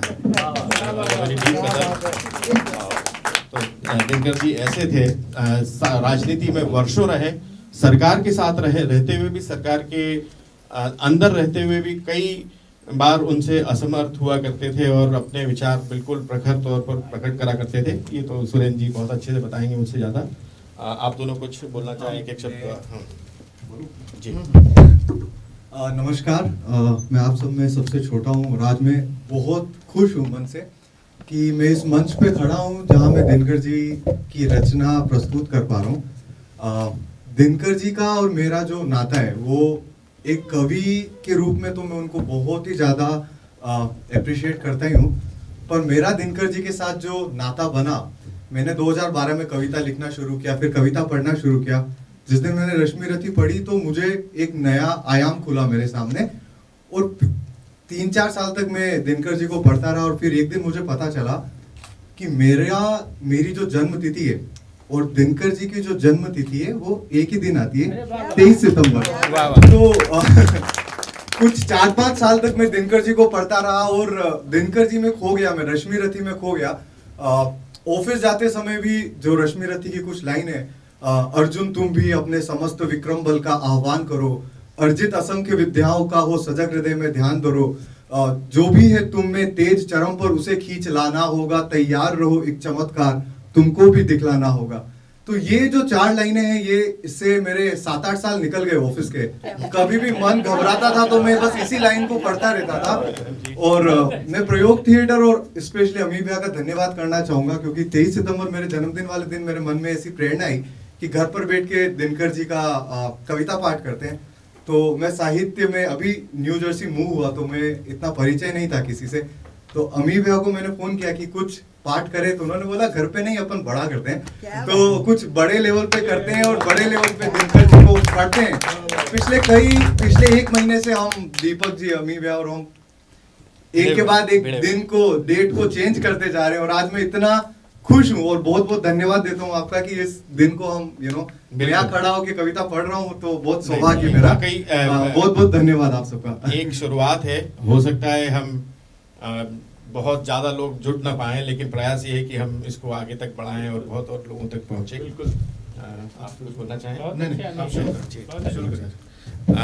रश्मि रथी को शायद ज्यादा परिचय की जरूरत नहीं है, इसकी सभी लोग परिचित हैं। फिर भी हम, और एक विचार ऐसा भी था, हम लोग विचार कर रहे थे कि रश्मि रथी मतलब सभी तो जानते हैं, लेकिन रश्मि रथी के बिना दिनकर जी पूरे नहीं होते, शायद इससे सहमत होंगे, तो इसको हम इग्नोर भी नहीं कर सकते थे। आज हमने इसमें एक जरूरत की है, रश्मि रथी अगर पूरा पढ़ने जाएं तो शायद हम दिन रात पढ़ते रह जाएं, तो हमने कुछ चंद उसके हिस्से लिए हैं सर्ग 1 से, ताकि थोड़ा सा एक भूमिका बन जाए। और सर्ग 3 जो कि बहुचर्चित है, कृष्ण की चेतावनी, तो हम लोग कुछ प्रयास ऐसा है कि बारी बारी से करेंगे और एक एक करके, तो आप इसका आनंद ले सकें। इसके लिए, जिसके पिता सूर्य थे, माता कुंती सती कुमारी, उसका पलना हुआ धार पर बहती हुई पिटारी। ये कर्ण की बात हो रही है। सूत वंश में पला, चखा भी नहीं जननी का क्षीर, निकला कर्ण सभी युगों में तब भी अद्भुत वीर। तन से समर शूर, मन से भावुक, स्वभाव से दानी, जाति गोत्र का नहीं शील का, पौरुष का अभिमानी, ज्ञान ध्यान शस्त्रार्थ शास्त्र का सम्यक अभ्यास, अपने गुण का किया कर्ण ने आप स्वयं सुविकास। नहीं फूलते कुसुम मात्र राजाओं के उपवन में, अमित बार खिलते वे पुर से दूर कुंज कानन में। सहजे कौन रहस्य प्रकृति का बड़ा अनोखा हाल, गुदड़ी में रखती चुन चुन कर बड़े कीमती लाल। जलद पलट में छिपा, किंतु रवि कब तक रह सकता है, युग की अवहेलना शूरमा कब तक सह सकता है। पाकर समय एक दिन आखिर उठी जवानी जाग, फूट पड़ी सबके समक्ष पौरुष की पहली आग। रंगभूमि में अर्जुन था जब समा अनोखा बांधे, बड़ा भीड़ भीतर से सहसा कर्ण शरासन सांधे। कहता हुआ तालियों से क्या रहा गर्व में फूल, अर्जुन तेरा सुयश अभी क्षण में होता है धूल। तूने जो जो किया उसे मैं भी दिखला सकता हूँ, चाहे तो कुछ नई कलाएं भी सिखला सकता हूँ। आँख खोल कर देख, कर्ण के हाथों का व्यापार, फूले सस्ता सुयश प्राप्त कर उस नर का धिक्कार। इस प्रकार कह लगा दिखाए कर्ण खिलाए रण की, सभा स्तब्ध रह गई रह आंखें तंगी जन जन की। मंत्र मुग्ध सा मौन चतुर्दिग जन का पारावार, गूंज रही थी मात्र कर्ण की धनवा की टंकार। फिरा कर्ण त्यों साधु साधु कह उठे सकल नर नारी, राजवंश के नेताओं पर पड़ी विपद अति भारी। द्रोण, भीष्म, अर्जुन सब फीके, सब हो रहे उदास। एक सुयोधन बड़ा, बोलते हुए वीर शाबाश। द्वंद्व युद्ध के लिए पार्थ को फिर उसने ललकारा। अर्जुन को चुप ही रहने का गुरु ने किया इशारा। कृपाचार्य ने कहा, सुनो हे वीर युवक अनजान, भरत वंश अवतंस पांडु की अर्जुन है संतान। क्षत्रिय है यह राजपुत्र है, यूं ही नहीं लड़ेगा। जिससे हाथापाई में कैसे कूद पड़ेगा। अर्जुन से लड़ना हो तो मत कहो सभा में मौन। नाम दाम कुछ कहो, बताओ जाति में हो तुम कौन। जाति, हाय री जाति, कर्ण का हृदय शोभ से डोला। कुपित सूर्य की ओर देख वह वीर क्रोध से बोला। जाति जाति रखते जिनकी पूंजी केवल पाखंड। मैं क्या जानू जाति जाति है ये मेरे भुजदंड। ऊपर सर पर कनक छत्र, भीतर काले के काले। शर्माते हैं नहीं जगत में जाति पूछने वाले। सूत पुत्र हूं मैं, लेकिन थे पिता पार्थ के कौन। साहस हो तो कहो, ग्लानि से रह जाओ मत मौन। मस्तक ऊंचा किए जाति का नाम लिए चलते हो। पर अधर्ममय शोषण के बल से सुख में पलते हो। अदम जातियों से थर थर कांपते तुम्हारे प्राण। छल से मांग लिया करते हो अंगूठे का दान। पूछो मेरी जाति शक्ति हो तो मेरे भुजबल से। रवि समान दीपित ललाट से और कवच कुंडल से। पढ़ो उसे जो झलक रहा है मुझ में तेज प्रकाश। मेरे रोम रोम में अंकित है मेरा इतिहास। अर्जुन बड़ा वीर क्षत्रिय है तो आगे वह आवे। क्षत्रियत्व का तेज जरा मुझको भी तो दिखलावे। अभी छीन इस राजपुत्र के कर से तीर कमान। मेरी महाजाति का दूंगा मैं तुमको पहचान। मेरी महाजाति की दूंगा मैं तुमको पहचान। कृपाचार्य ने कहा, व्रता तुम क्रुद्ध हुए जाते हो। साधारण सी बात उसे भी समझ नहीं पाते हो। राजपुत्र से लड़े बिना होता हो अगर आकाश। अर्जित पहले करना चाहिए तुमको कोई राज। कर्ण हतप्रभ हुआ तनिक, मन ही मन भरमाया। सह न सका अन्याय, सुयोधन बढ़कर आगे आया। बोला बड़ा पाप है करना इस प्रकार अपमान। उस नर का जो दीप रहा है सचमुच सूर्य समान। करना क्या अपमान ठीक है इस अनमोल रतन का। मानवता की इस विभूति का, धरती के इस धन का। बिना राज यदि नहीं वीरता का इसको अधिकार। तो मेरी यह खुली घोषणा सुने सकल संसार। अंग देश का मुकुट कर्ण के मस्तक पर धरता हूँ। एक राज्य इस महावीर के हित अर्पित करता हूँ। रखा कर्ण के सिर पर उसने अपना मुकुट उतार। गूंजा रंग भूमि में दुर्योधन की जय जयकार। लगे लोग पूजने कर्ण को कुमकुम और कमल से। रंग भूमि भर गई चतुर्धिक पुल का कुल कल कल से। विनय पूर्ण प्रतिबंधन में ज्यों झुका कर्ण सविशेष। जनता विकल पुकार उठी, जय महाराज अंगेश। रंग भूमि से लिए कर्ण को कौरव शंख बजाते। चले झूमते हुए खुशी में गाते मौज मनाते। कंचन के युवा शैल शिखर सम सुगठित सुधर सुवर्ण। गलबाही दे चले परस्पर दुर्योधन और कर्ण। बड़ी तृप्ति के साथ सूर्य शीतल अस्ताचल पर से। चूम रहे थे अंग पुत्र का स्निग्ध सुकोमल कर से। आज न था प्रिय उन्हें दिवस का समय सिद्ध अवसान।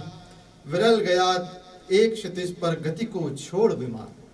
और हाथ रनिवास चला वापस जब राजभवन को। सबके पीछे चली एक विकला मसोस्ती मन को। उजड़ गए हों स्वप्न की जैसे हार गई हो दांव। नहीं उठाए फिर भी उठ पाते थे कुंती के पांव। अब हम तृतीय सर्ग की तरफ बढ़ रहे हैं, यानी कि अज्ञातवास के आगे की कहानी। हो गया पूर्ण अज्ञातवास, पांडव लौट वन से साहस। पावक में कनक सदस्य तप कर, वीरत्व लिए कुछ और प्रखर। नस नस में तेज प्रवाह लिए, कुछ और नया उत्साह लिए। सच है विपत्ति जब आती है, कायर को ही दहलाती है। चुरमा नहीं विचलित होते, क्षण एक नहीं धीरज खोते। विघ्नी को गले लगाते हैं, कांटों से राह बनाते हैं। मुख से ना कभी उफ कहते हैं, संकट का चरण सहते हैं। जो आ पड़ता है सब सहते हैं, उद्योग निरत रहते हैं। शूलों का मूल नसाने को, बड़ खुद विपत्ति पर छाने को। है कौन विघ्न ऐसा जग में, टिक सके वीर नर के मग में। खम ठोंक ठेलता है अब नर, पर्वत के जाते पांव उखड़। मानव जब जोर लगाता है, पत्थर पानी बन जाता है। बहुत अच्छे अभी जी। गुण बड़े एक से एक प्रखर हैं, छिपे मानवों के भीतर। मेहंदी में जैसे लाली हो, वर्तिका बीच उजियाली हो। बत्ती जो नहीं जलाता है, रोशनी नहीं वो पाता है। पीसा जाता जब इक्षुदंड, धरती रस की धारा अखंड। मेहंदी जब सहती है प्रहार, बनती ललनाओं का सिंगार। बहुत अच्छी लाइन है ये। बहुत खूबसूरत। जब फूल पिरोए जाते हैं, हम उनको गले लगाते हैं। वसुधा का नेता कौन हुआ, भूखंड विजेता कौन हुआ। अतुलित यश क्रेता कौन हुआ।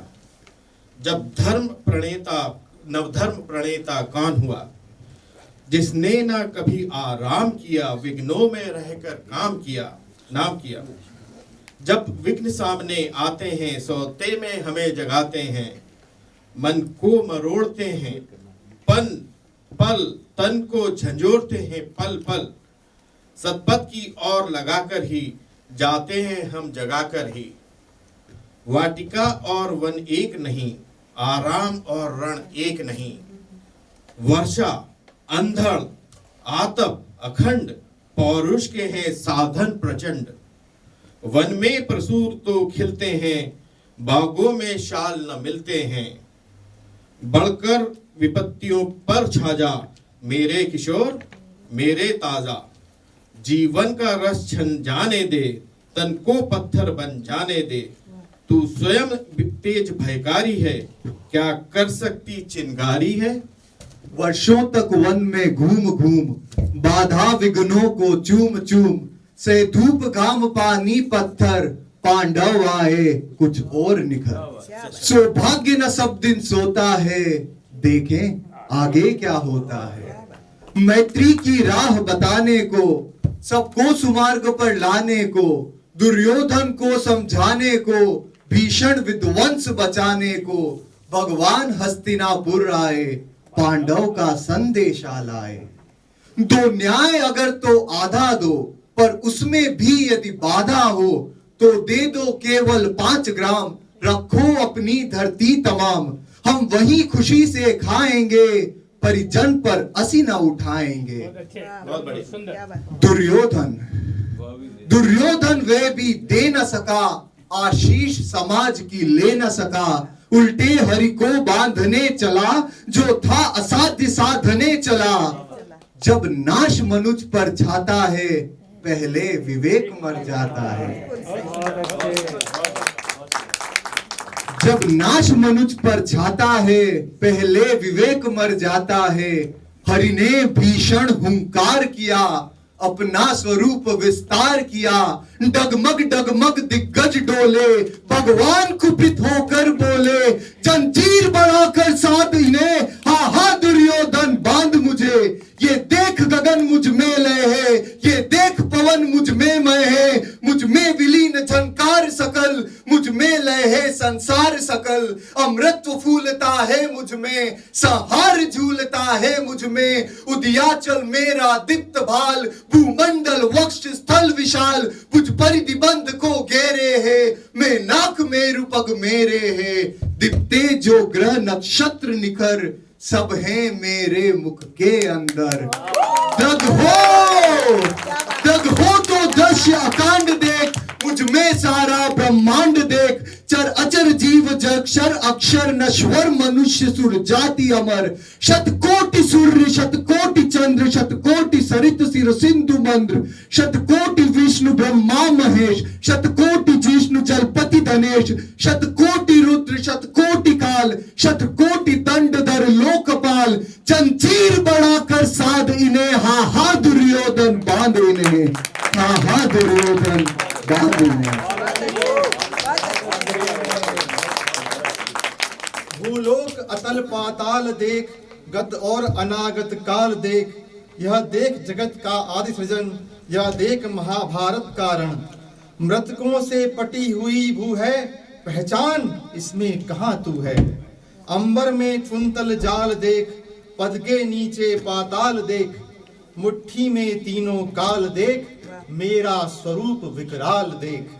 सब जन्म मुझी से पाते हैं, फिर लौट मुझी में आते हैं। जिह्वा से कड़ती ज्वाल सघन, सांसों में पाता जन पवन, पड़ जाती मेरी दृष्टि इधर, हंसने लगती है सृष्टि उधर। मैं जब भी मुंदता हूँ लोचन, छा जाता चारों ओर मरण। बांधने मुझे तू आया है, बांधने मुझे तू आया है, जंजीर बड़ी क्या लाया है। यदि बुझे बांधना चाहे मन, तो पहले बांध अनंत गगन। सुने को साध न सकता है, मुझे बांध कब सकता है। हित वचन नहीं माना तूने, मैत्री का मूल्य न पहचाना, तो ले मैं भी अब जाता हूँ, तो ले मैं भी अब जाता हूँ, अंतिम संकल्प सुनाता हूँ। याचना नहीं अब रण होगा, याचना नहीं अब रण होगा, जीवन जय या मरण होगा। याचना नहीं अब रण होगा, जीवन जय या मरण होगा। टकराएंगे नक्षत्र शिखर, बरसेगी भू पर वन ही प्रखर। फण शेष नाग का डोलेगा, विकराल काल मुंह खोलेगा। फण शेष नाग का डोलेगा, विकराल काल मुंह खोलेगा। दुर्योधन दुर्योधन रण ऐसा होगा, फिर कभी नहीं जैसा होगा। भाई पर भाई टूटेंगे, विषबाण बूंद से छूटेंगे। वायश्रगाल सुख लूटेंगे, सौभाग्य मनुज के फूटेंगे। आखिर तू भूषाई होगा, हिंसा का परदाई होगा। थी सभा सन्न सब लोग डरे, चुप थे या बेहोश पड़े। थी सभा सन्न सब लोग डरे, चुप थे या बेहोश पड़े। केवल दो नर न अघाते थे, धृतराष्ट्र विदुर सुख पाते थे। कर जोड़ खड़े प्रमुदित निर्भय, दोनों पुकारते थे जय जय जय जय। दिनकर जी की जय। दिनकर जी लिख सकते तो इन तीनों के लिए तालियां बजाते हुए मैं दीपक जी को एक और बात की बधाई देना चाहूंगा। हम अपनी आशा को आने वाली पीढ़ी तक दिनकर जी की रचनाओं के साथ ले जाएं इस दिशा में। आपकी सुपुत्री मेधा गुप्ता एक रचना हिमालय प्रस्तुत करने के लिए आ रही हैं, तो वो एक और सौभाग्य की बात है। 7वीं कक्षा में पढ़ती हूँ। आज मैं आपके समक्ष रामधारी सिंह दिनकर जी की हिमालय कविता प्रस्तुत करने जा रही हूँ। मेरे नगपति मेरे विशाल, साकार दिव्य गौरव विराट, पौरुष के पुंजीभूत ज्वार, मेरी जननी के हिमकिरीट, मेरे भारत के दिव्य भार, मेरे नगपति मेरे विशाल। ओ मौन तपस्या लीनयति, पल भर को तो कर द्रगुण मेष, रेज्वालाओं से दग्ध विकल, रेज्वालाओं से दग्ध विकल, तड़प रहा है पद पर स्वदेश। कितनी मड़ियाँ लुट गई, कितनी मड़ियाँ लुट गई, मिटा कितना मेरा वैभव शेष। तू ध्यान मग्न ही रहा, तू ध्यान मग्न ही रहा, इधर वीरान हुआ प्यारा स्वदेश। मेरे नगपति मेरे विशाल, रे रोक युधिष्ठिर को न यहाँ, जाने दे उनको स्वर्ग दीर, पर फिरा हमें गांडीव गदा, पर फिरा हमें गांडीव गदा, लौटा दे अर्जुन भीम वीर। कह दे शंकर से आज करे, कह दे शंकर से आज करे, प्रलय नृत्य फिर एक बार, सारे भारत में गूंज उठे हर हर बम का फिर महोच्चार। ले अंगड़ाई उठ ले धरा, ले अंगड़ाई उठ ले धरा, कर निज विराट स्वर में निनाद, कर निज विराट स्वर में निनाद। तू शैलराट, तू शैलराट, हुंकार भरे फट जाए कुआं भागे प्रमाद। तू मौन त्याग, तू मौन त्याग कर सिंहनाद, तू मौन त्याग कर सिंहनाद। रे तपी आज तक का नकाल, नवयुग शंख ध्वनि जगा रही, तू जाग जाग मेरे विशाल, तू जाग जाग मेरे विशाल, तू जाग जाग मेरे विशाल। मेरे नगपति मेरे विशाल, साकार दिव्य गौरव विराट, पौरुष के पुंजीभूत ज्वार, मेरी जननी के हिमकिरी, मेरे भारत के दिव्य भार। मेरे नगपति मेरे विशाल, तू जाग जाग मेरे विशाल, तू जाग जाग मेरे विशाल, तू जाग जाग मेरे विशाल। धन्यवाद। तो संयोग ऐसा रहा कि सोमा जी ने जो क्षमा और शक्ति नाम से रचना पढ़ी वो भी कुरुक्षेत्र के तृतीय सर्ग में से है, और मुझे ध्यान नहीं गया था कि ये सेम कविता होगी, पर मैं ऐसे इसके 3 सर्ग मेरे सामने से हैं। मैं प्रथम से शुरू करूंगा, फिर मैं सीधा तीसरे पे चला जाऊंगा समय की दृष्टि से। ये हम लोगों के जीवन में बहुत बार होता है, हम सभी चाहते हैं भी शांति रहनी चाहिए, और आशा जी के उपस्थिति से भी शांति बनी रहती है। तो कुरुक्षेत्र में जिस प्रसंग की तरफ हम तीसरे सर्ग में बढ़ रहे हैं, तो युधिष्ठिर ये चाहते हैं कि शांति रहे। तो युधिष्ठिर को ये समझिए कि संबोधित है उनके उस भाव को मैं प्रयास कर रहा हूँ इस कविता के साथ जुड़ने का, और अगर कहीं आप भी जुड़ पाए तो मेरा बहुत सौभाग्य हो जाएगा, आशीर्वाद दिनकर जी का लेते हुए। समर निध्य है धर्मराज पर, कहो शांति वो क्या है, जो अनिधि पर स्थित होकर भी बनी हुई सरला है।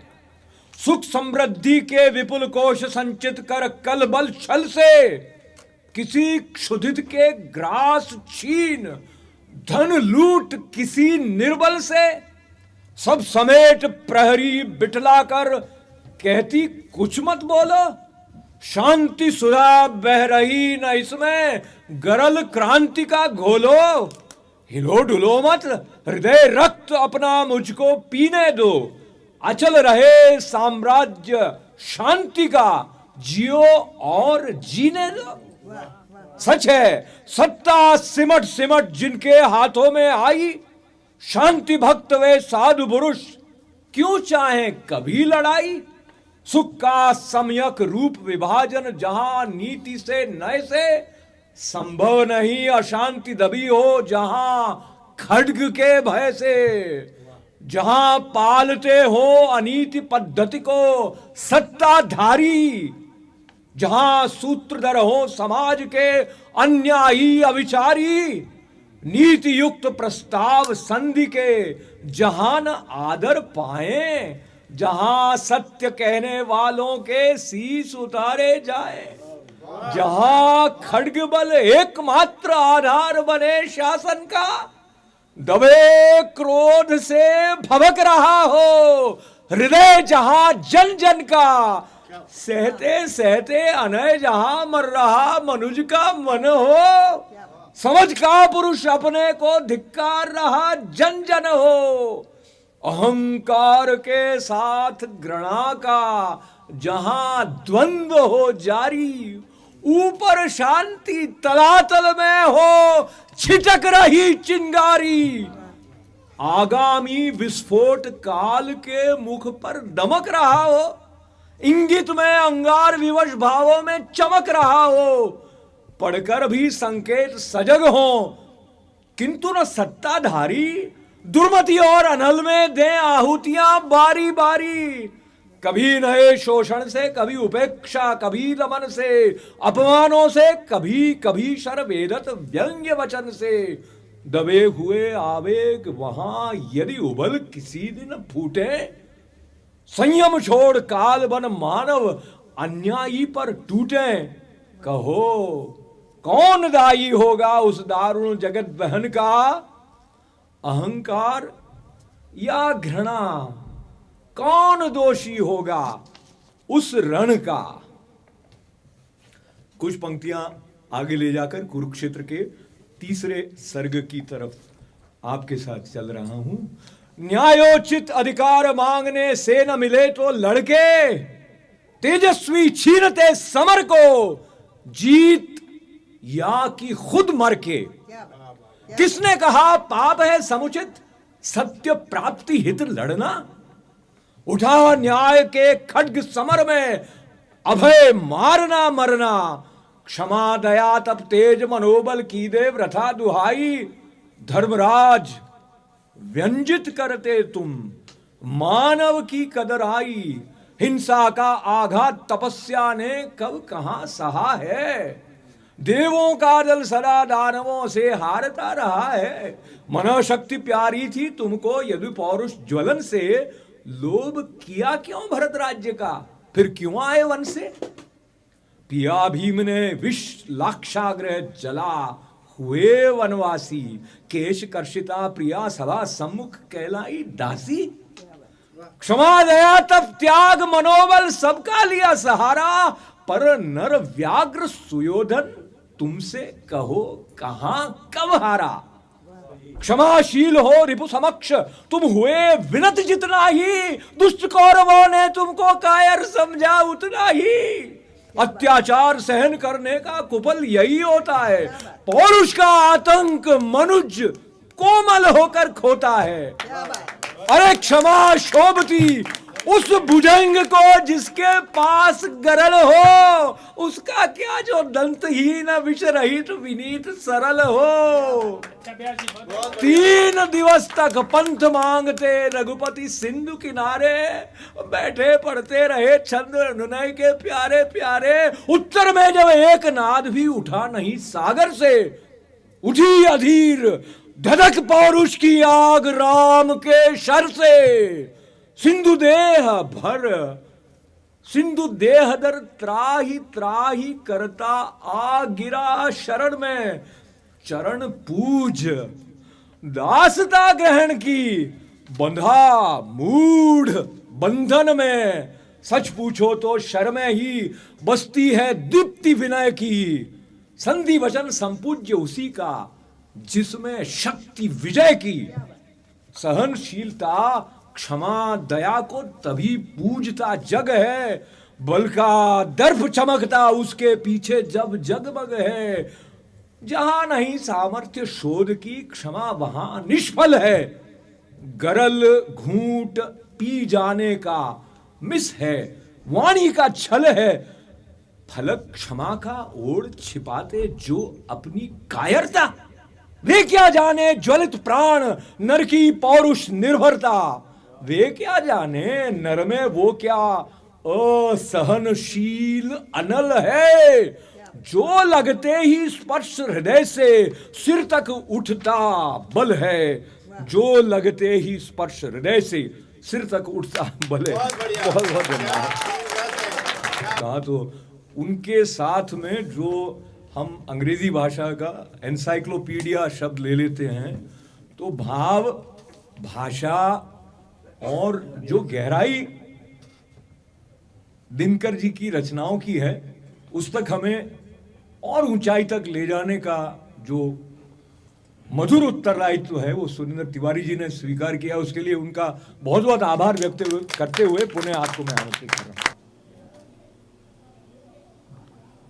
करते थे प्रतिभट पर प्रहार, थी तुला मध्य संतुलित खड़ी, आखिर दोनों की जीत हार। दिनकर जी ने बहुत सोचा होगा कि प्रतिभट है, प्रहार है, मैं कौन से शब्द का यूज करूं उसके लिए। तो उन्होंने बहुत पढ़ा होगा, तो बादल को उन्होंने बदल दिया, संस्कृत से एक शब्द लिया जो कि प्र से शुरू होता है। प्रावृट से गरज गरज दोनों, खरते थे प्रतिभट पर प्रहार, थी तुला मध्य संतुलित खड़ी, आखिर दोनों की जीत हार। तो कवि जब लिखता है तो उसकी गहराई इन शब्दों से पता चलती है कि कितनी ऊंचाई उसके पढ़ने में है, उसके ज्ञान में है। ये खोजना किसी दूसरे कवि के लिए बहुत मुश्किल था। मैं यहाँ पर भाव विभोर हूँ, कई बार मुझे रोमांच आया है आपकी कविताओं को सुनकर, क्योंकि मैं बहुत पढ़ता रहा हूँ उनको, दूसरी कवियों को भी पढ़ता रहा हूँ। लेकिन दिनकर जी चूंकि बिहार के थे, इसलिए हम बिहार के किशोर हमेशा उनकी कविताएं पढ़ते थे। उनकी एक कविता बड़ी प्रसिद्ध थी जो आप सभी ने सुनी होगी, तुम रजनी के चांद बनोगे या दिन के मारतंड प्रखर। हम किशोरों को बड़ी प्यारी लगती थी। तुम रजनी के चांद बनोगे या दिन के मारतंड प्रखर, एक बात है मुझे पूछनी, फूल बनोगे या पत्थर। तेल फुलेल क्रीम कंग घी से नकली रूप सजाओगे या असली सौंदर्य लहू का आनंद पर अपनाओगे। पुष्ट देह बलवान भुजाएं, रुखा चेहरा लाल मगर, यह लोगे या लोगे चिपकी गाल संवारी मांग सुघर। जीवन का बन नहीं सजा जाता कागज के फूलों से, अच्छा है दो पाट इसे जीवित बनवान बबूलों से। चाहे जितना घाट सजाओ लेकिन पानी मरा हुआ कभी नहीं होगा निर्झर सा, स्वस्थ और गति भरा हुआ। संचित करो लहू, लोहू है जलता सूर्य जवानी का, धमनी में इससे बजता है निर्भय तुरी जवानी का।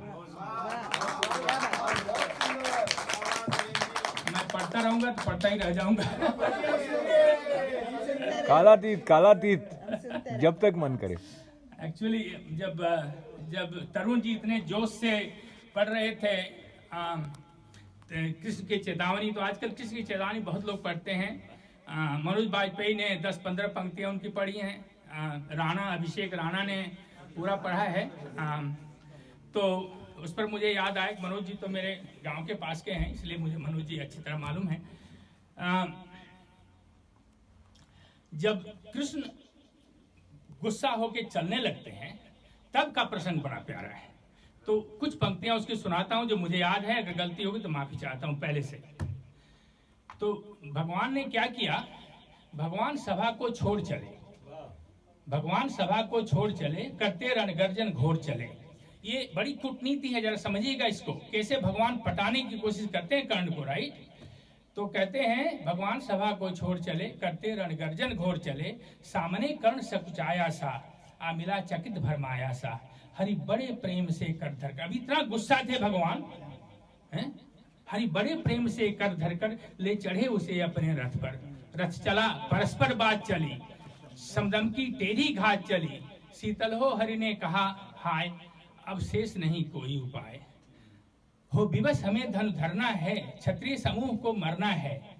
मैंने कितना कुछ कहा नहीं, विस्व्यंग कहाँ तक सहा नहीं। पर दुर्योधन मतवाला है, वह नहीं समझने वाला है। चाहिए उसे बस रण केवल, जीवन जय या कि मरण केवल। हे वीर तुम ही बोलो अकाम, क्या वस्तु बड़ी थी 5 ग्राम। वह भी कौरव को भारी है, मत गई मूड की मारी है। मैं दुर्योधन को बोधूं कैसे, इस रण को अवरोधूं कैसे। सोचो क्या हाल विकट होगा, जब रण में काल प्रकट होगा। बाहर सोनित की तप्त धार, भीतर विधवाओं की पुकार। निरसन फिसन बिल्लाएंगे, बच्चे अनाथ चिल्लाएंगे। चिंता है मैं क्या और करूं, शांति को छिपा किस ओट धरूं। सब राह बंद मेरे जाने, हाँ एक बात यदि तू माने तो शांति नहीं जल सकती है। भगवान उसको पटाने की कोशिश कर रहे, पर एक बात यदि तू माने तो शांति नहीं जल सकती है, सम्राज्ञी भी टल सकती है। पात तुझे धन्य है दुर्योधन, तू एकमात्र उसका जीवन। तेरे बल की है आस उसे, तुझ पर अनंत विश्वास उसे। तू संग न उसका छोड़ेगा, वह क्यों रण से मुख मोड़ेगा। क्या घटनीय घटना कराल कर्ण, क्या घटनीय घटना कराल। तू प्रथा कुक्ष का प्रथम लाल, बनसूद अनादर सहता है, कौरव के दल में रहता है, सरचाप उठाए 8 प्रहर, पांडव से लड़ने को तत्पर, माँ का स्नेह पाया न कभी, सामने सत्य आया न कभी, किस्मत के फेरे में पड़कर पा प्रेम बसा दुश्मन के घर, निज बंधु मानता है सर को, निज बंधु मानता है सर को, कहता है शत्रु सहोदर को, पर कौन दोष इसमें तेरा, पर कहा मान इतना मेरा, पर कौन दोष इसमें तेरा, मैं जानता हूं तुम्हारा दोष नहीं है, पर कौन दोष इसमें तेरा, अब कहा मान इसमें मेरा, चल होकर संग अभी मेरे हैं जहां 5 भ्राता तेरे, बिछुड़ लालच देते हैं उसको, चल होकर संग अभी मेरे हैं जहां 5 भ्राता तेरे, बिछुड़े भाई मिल जाएंगे, सब मिलकर मौज बनाएंगे, आहा क्या दृश्य विकट होगा, आनंद चमक के जग होगा, सब लोग तुझे पहचानेंगे, असली स्वरूप में जानेंगे, भोजन उत्तरा बनाएगी, उत्तरा कौन थी याद है, भोजन उत्तरा बनाएगी, पांचाली पान खिलाएगी, आहा क्या दृश्य सुभग होगा, आनंद चमक के जग होगा, सब लोग तुझे पहचानेंगे, असली स्वरूप में जानेंगे, खोई मणि को जब पाएगी, कुंती फूली नहीं समाएगी, रण अनायास रुक जाएगा, कुर्राज स्वयं झुक जाएगा, साम्राज्य समर्पित करता हूँ, यह राज समर्पित करता हूँ, यजमान सिंहासन ले, बस एक भीख मुझको दे दे, कौरव को तज रण रोक सके, हर भू का भावी शोक सके, सुन सुनकर कर्ण अधीर हुआ, क्षण एक तनिक गंभीर हुआ, फिर कहा बड़ी यह माया है, आपने जो कुछ बताया है, दिनमणि से सुनकर वही कथा, मेरे बाप ने भी मुझे ये कहा था, सूर्य भगवान ने मुझको एक कथा बताई है, मुझे मालूम है, दिनमणि से सुनकर यही कथा मैं भोग चुका हूँ ग्लानि व्यथा, जब ध्यान जन्म का धरता हूँ, उन्मनी यह सोचा करता हूँ, कैसी होगी वह माँ कराल, निस्तन से जो शिशु को निकाल धाराओं में धराती है, अथवा जीवित दफनाती है, पालती उदर में रख जिसको जीवन का अंश खिलाती है, अंतर का रुधिर पिलाती है, आती फिर उसको फेंक कहीं, नागिन होगी वह नारी नहीं। हे कृष्ण आप चुप ही रहिए, कृष्ण को डांटा, हे कृष्ण आप चुप ही रहिए, इस पर न तनिक कुछ भी कहिए, सुनना न चाहते तनिक श्रवण, जिस माँ ने मेरा किया जनन, वह नारी नहीं कुलपाली थी, सर्पिणी परम विकराली थी, पत्थर समान उसका यह था, सुख से समाज बढ़कर प्रिय था, गोदी में आग लगा करके मेरा कुलवंश छिपा करके दुश्मन का उसने काम किया, माताओं को बदनाम किया, माँ का पै भी न पिया मैंने, उल्टे अभिशाप लिया मैंने, वह तो यशस्विनी बनी रही, सबकी वह मुझ पर तनी रही, कन्या वह रही अपरिणीता, जो कुछ बीता मुझ पर बीता, मैं जाति गोत्र से हीन दीन, राजाओं के सम्मुख मलिन, जब रोज अनादर पाता था, कह शूद्र पुकारा जाता था, पत्थर की छाती फटी नहीं, कुंती तब भी तो कटी नहीं, मैं सूत वंश में पलता था, अपमान में जलता था, यह देख रही थी दिस प्रथा, माँ की ममता पर हुई वृथा, छाया अंचल की दे न सकी, छुपकर भी तो सुध ले न सकी, 5 तनय फूली ही रही, कुंती निज पतित पुत्र से दूर रही, क्या हुआ कि अब अकलाती है, किस कारण मुझे बुलाती है, क्या 5 पुत्र हो जाने पर, अथवा सुत के धन धाम गंवाने पर, या महानाश के छाने पर नारियां सदैव हो जाती हैं, बिछुड़े को गले लगाती हैं, सहसा क्या हाल विचित्र हुआ, मैं कैसे पुण्य चरित्र हुआ, कुंती का क्या चाहता हृदय, मेरा सुख या पांडव की जय,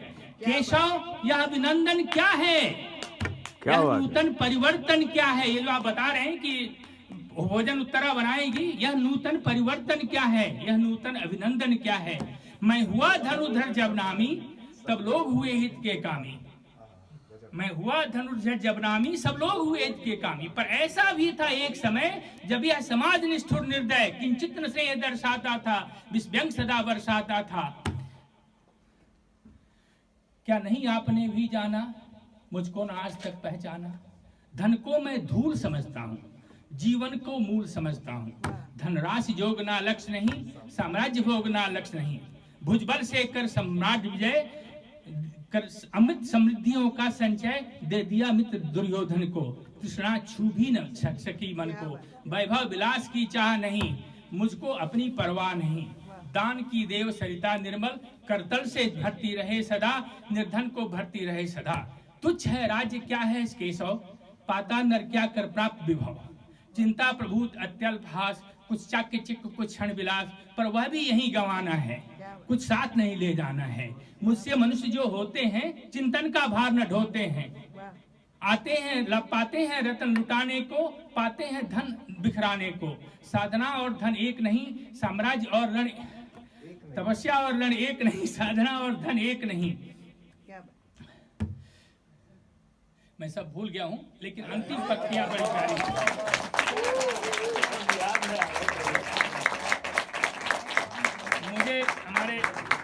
मुझे हमारे मित्र बहुत धन्यवाद, thank you so much. One को नमन करूं मैं, किसको नमन करूं मैं भारत, किसको नमन करूं मैं मेरे प्यारे देश, देह या मन को नमन करूं मैं, किसको नमन करूं मैं भारत, किसको नमन करूं मैं। भूखे मानचित्र पर अंकित त्रिभुज यही क्या तू है, भूखे मानचित्र पर अंकित त्रिभुज यही क्या तू है, नर के नवस चरण की दृढ़ कल्पना नहीं क्या तू है। वेदों का ज्ञाता निगूढ़ताओं का चिरज्ञानी है, मेरे प्यारे देश नहीं तू पत्थर है पानी है, मेरे प्यारे देश नहीं तू पत्थर है पानी है। जड़ताओं में छिपे किसी चेतन को नमन करूं मैं, मेरे प्यारे देश, देह या मन को नमन करूं मैं, किसको नमन करूं मैं भारत, किसको नमन करूं मैं। भारत नहीं स्थान का वाचक, गुण विशेष नर का है, एक देश का नहीं शील यह भूमंडल भर का है, एक देश का नहीं शील यह भूमंडल भर का है। जहां कहीं एकता खंडित, जहां प्रेम का स्वर है, देश देश में खड़ा वहां भारत जीवित भास्कर है, देश देश में खड़ा वहां भारत जीवित भास्कर है। मेरे प्यारे देश, देह या मन को नमन करूं मैं, किसको नमन करूं मैं भारत, किसको नमन करूं मैं।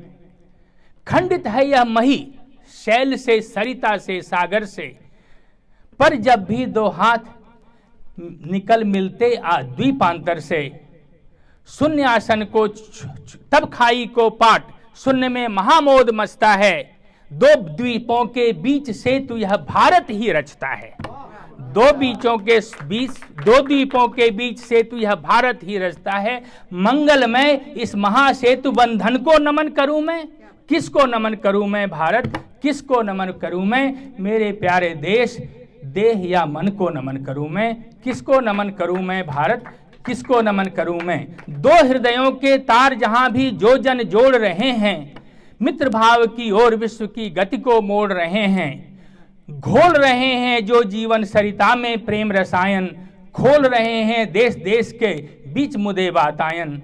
आत्मबंधु कहकर ऐसे जन जन को नमन करूं मैं, किसको नमन करूं मैं भारत, किसको नमन करूं मैं। मेरे प्यारे देश, देह या मन को नमन करूं मैं। अंतिम छंद है।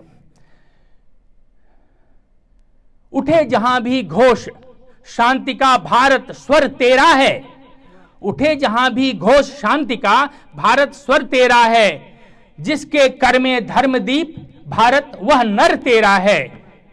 तेरा है वह वीर सत्य पर जो अड़ने जाता है, तेरा है वह वीर सत्य पर जो अड़ने जाता है, किसी न्याय के लिए प्राण अर्पित करने जाता है, किसी न्याय के लिए प्राण अर्पित करने जाता है। मानवता के उस ललाट चंदन को नमन करूं मैं, किसको नमन करूं मैं भारत, किसको नमन करूं मैं। मेरे प्यारे देश, देह या मन को नमन करूं मैं, तुझको या तेरे नदीश गिरिवन को नमन करूं मैं, किसको नमन करूं मैं भारत, किसको नमन करूं मैं, किसको नमन करूं। बहुत बहुत धन्यवाद। आंगन में शीर्षक से प्रयोग संस्था की तरफ से एक ऐसा अनूठा कार्यक्रम न्यू जर्सी बिग सिनेमास के प्रांगण में जो आयोजित हुआ, उसमें अभूतपूर्व आनंद आया। उसका एक कारण ये भी था कि हमारे बीच में साहित्य प्रेमी सुरेंद्र तिवारी जैसे मनीषी हैं, जिनको न जाने कितनी रचनाएं कंठस्थ हैं राष्ट्र कवि दिनकर जी की। इसके अलावा बच्ची की तरफ से भी आपको दिनकर सुनने को मिल रहे हैं न्यू जर्सी में, युवा की तरफ से भी मिल रहे हैं, और दिनकर जी के प्रति जो एक भावपूर्ण संबंध है उसकी सरिता अगाध बह रही है। इतनी बरसों के बाद में भी और 7 समुंदर पार अमेरिका में भी उसके दर्शन हो रहे हैं, उसके लिए प्रयोग नाट्य संस्था को अमिया और उनके सारे मित्रों को विशेष रूप से बधाई। बधाई के साथ लाइट कर दी बंद भाई। व्यास जी बहुत बहुत धन्यवाद।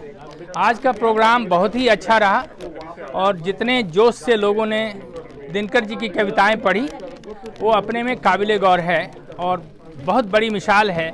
दिनकर जी की किसी भी रचना को आप बिना जोश के नहीं पढ़ सकते, इसलिए ऐसा लगा कि सारे परिवेश में जोश घुला हुआ है।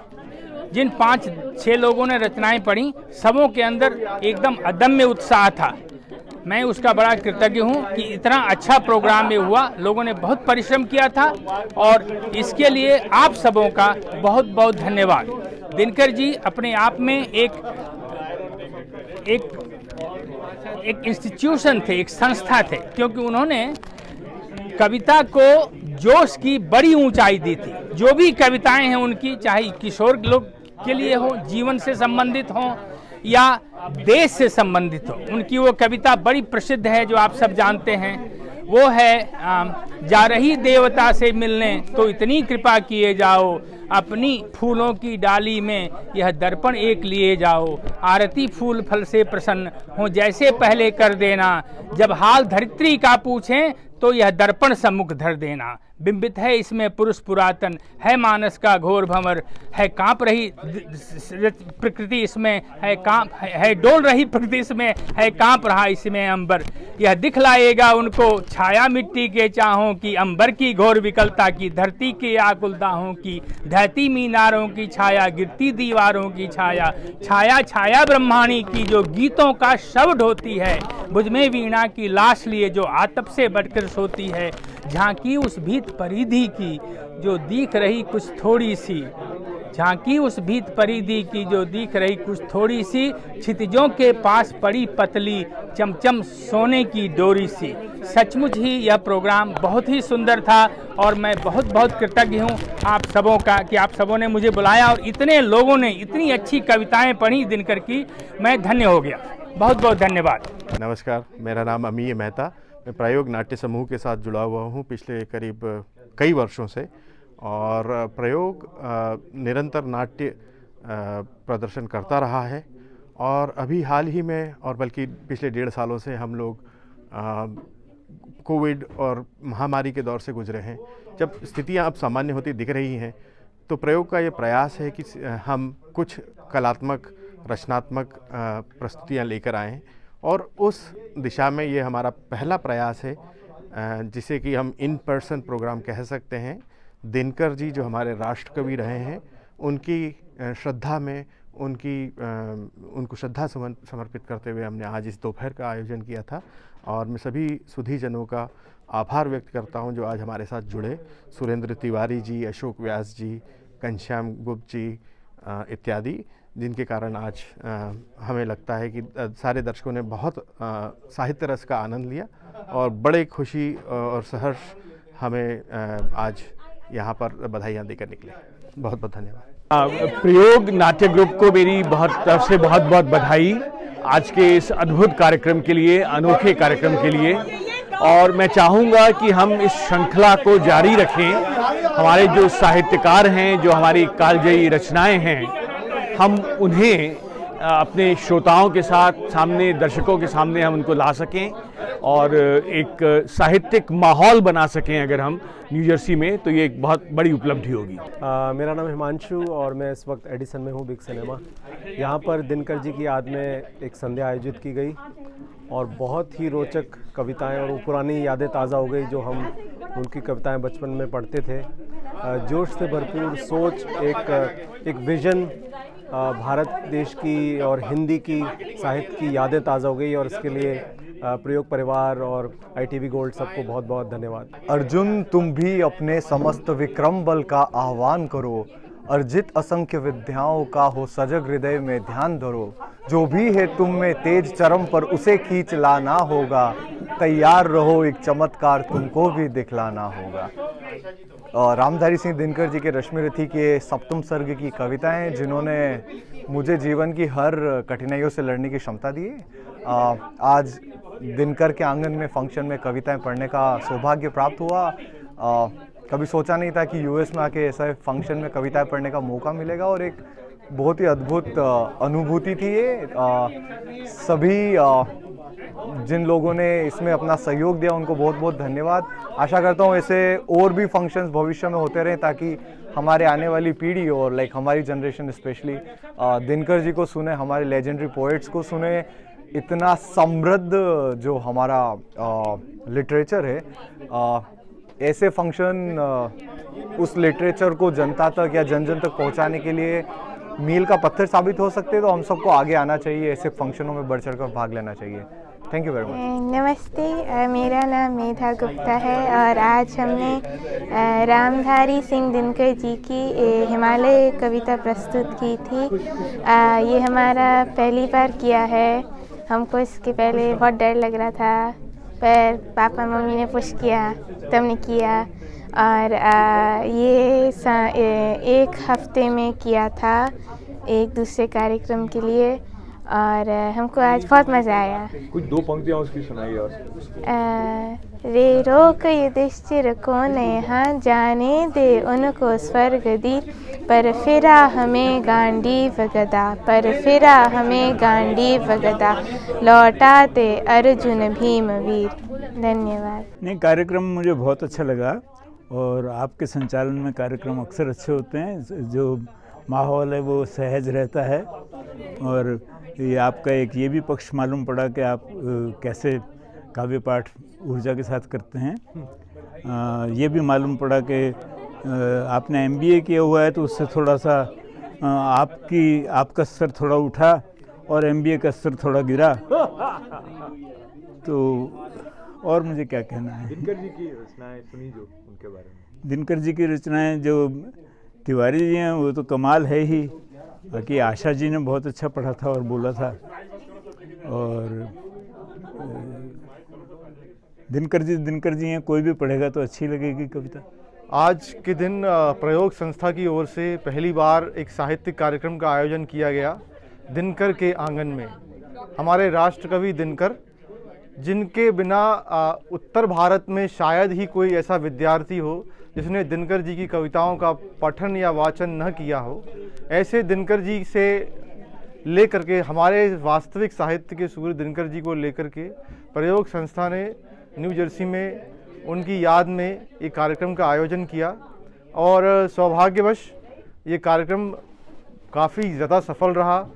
इस ट्राई स्टेट एरिया के अधिकतर साहित्यिक अभिरुचि के सभी लोग यहाँ पर उपस्थित हुए और सभी ने बहुत गुरु गंभीर रूप में ओज वाणी में दिनकर जी की कविताओं का पाठ किया, वाचन किया और उपस्थित लोगों ने उसको बहुत सराहा और अपने बीते हुए दिनों को याद किया और अपने राष्ट्र कवि के प्रति अपनी कृतज्ञता का प्रदर्शन। मेरा नाम सोमा है। अशोक जी बहुत बहुत धन्यवाद। इस कार्यक्रम दिनकर जी के आंगन में आकर बहुत अच्छा लगा। सचमुच उनके नाम के अनुरूप ही दिनकर जी की जो कविताएं हैं वो बिल्कुल सूर्य की तरह ओज से भरी हुई हैं और जो शुरुआत हुई और जैसे एक एक करके कवि आते गए वैसे एक एक जैसे परत पे परत खुल रही है उनकी। सो उनका देश प्रेम तो है ही, पर उसके अलावा और भी बहुत सारी कविताएं सुनने को मिली और बहुत ही विद्वान लोगों से मिलना हुआ। तो पूरा कार्यक्रम बहुत अच्छा था। जितने लोग आए बहुत मन से आए और बहुत मन से उन्होंने कहा। तो इस कार्यक्रम के बारे में छोटी सी रिपोर्ट प्रस्तुत जो हैरम्बा स्टूडियो पर की जा रही है वो भी हमारा सौभाग्य है और ये मुख्य उद्देश्य भी हमारा यही है कि भारतीय सनातन संस्कृति के प्रवाह में रचनात्मक रूप से जो कुछ गतिविधियां आयोजित होती हैं उन पर कुछ थोड़ी सी झलक हम आप तक पहुंचाकर उसके साथ जुड़ने के एक माध्यम समर्पित बने रहें। और इस दृष्टि से इस कार्यक्रम में उपस्थित होने वाले और प्रस्तुत करने वाले सभी का विशेष रूप से आभार व्यक्त करते हुए मैं आपका भी आभार व्यक्त कर रहा हूँ। धन्यवाद अशोक व्यास का।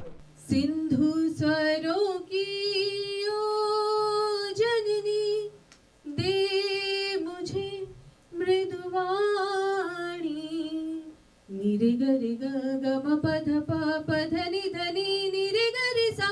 सिंधु स्वरों की ओ जननी दे मुझे मृदुवाणी।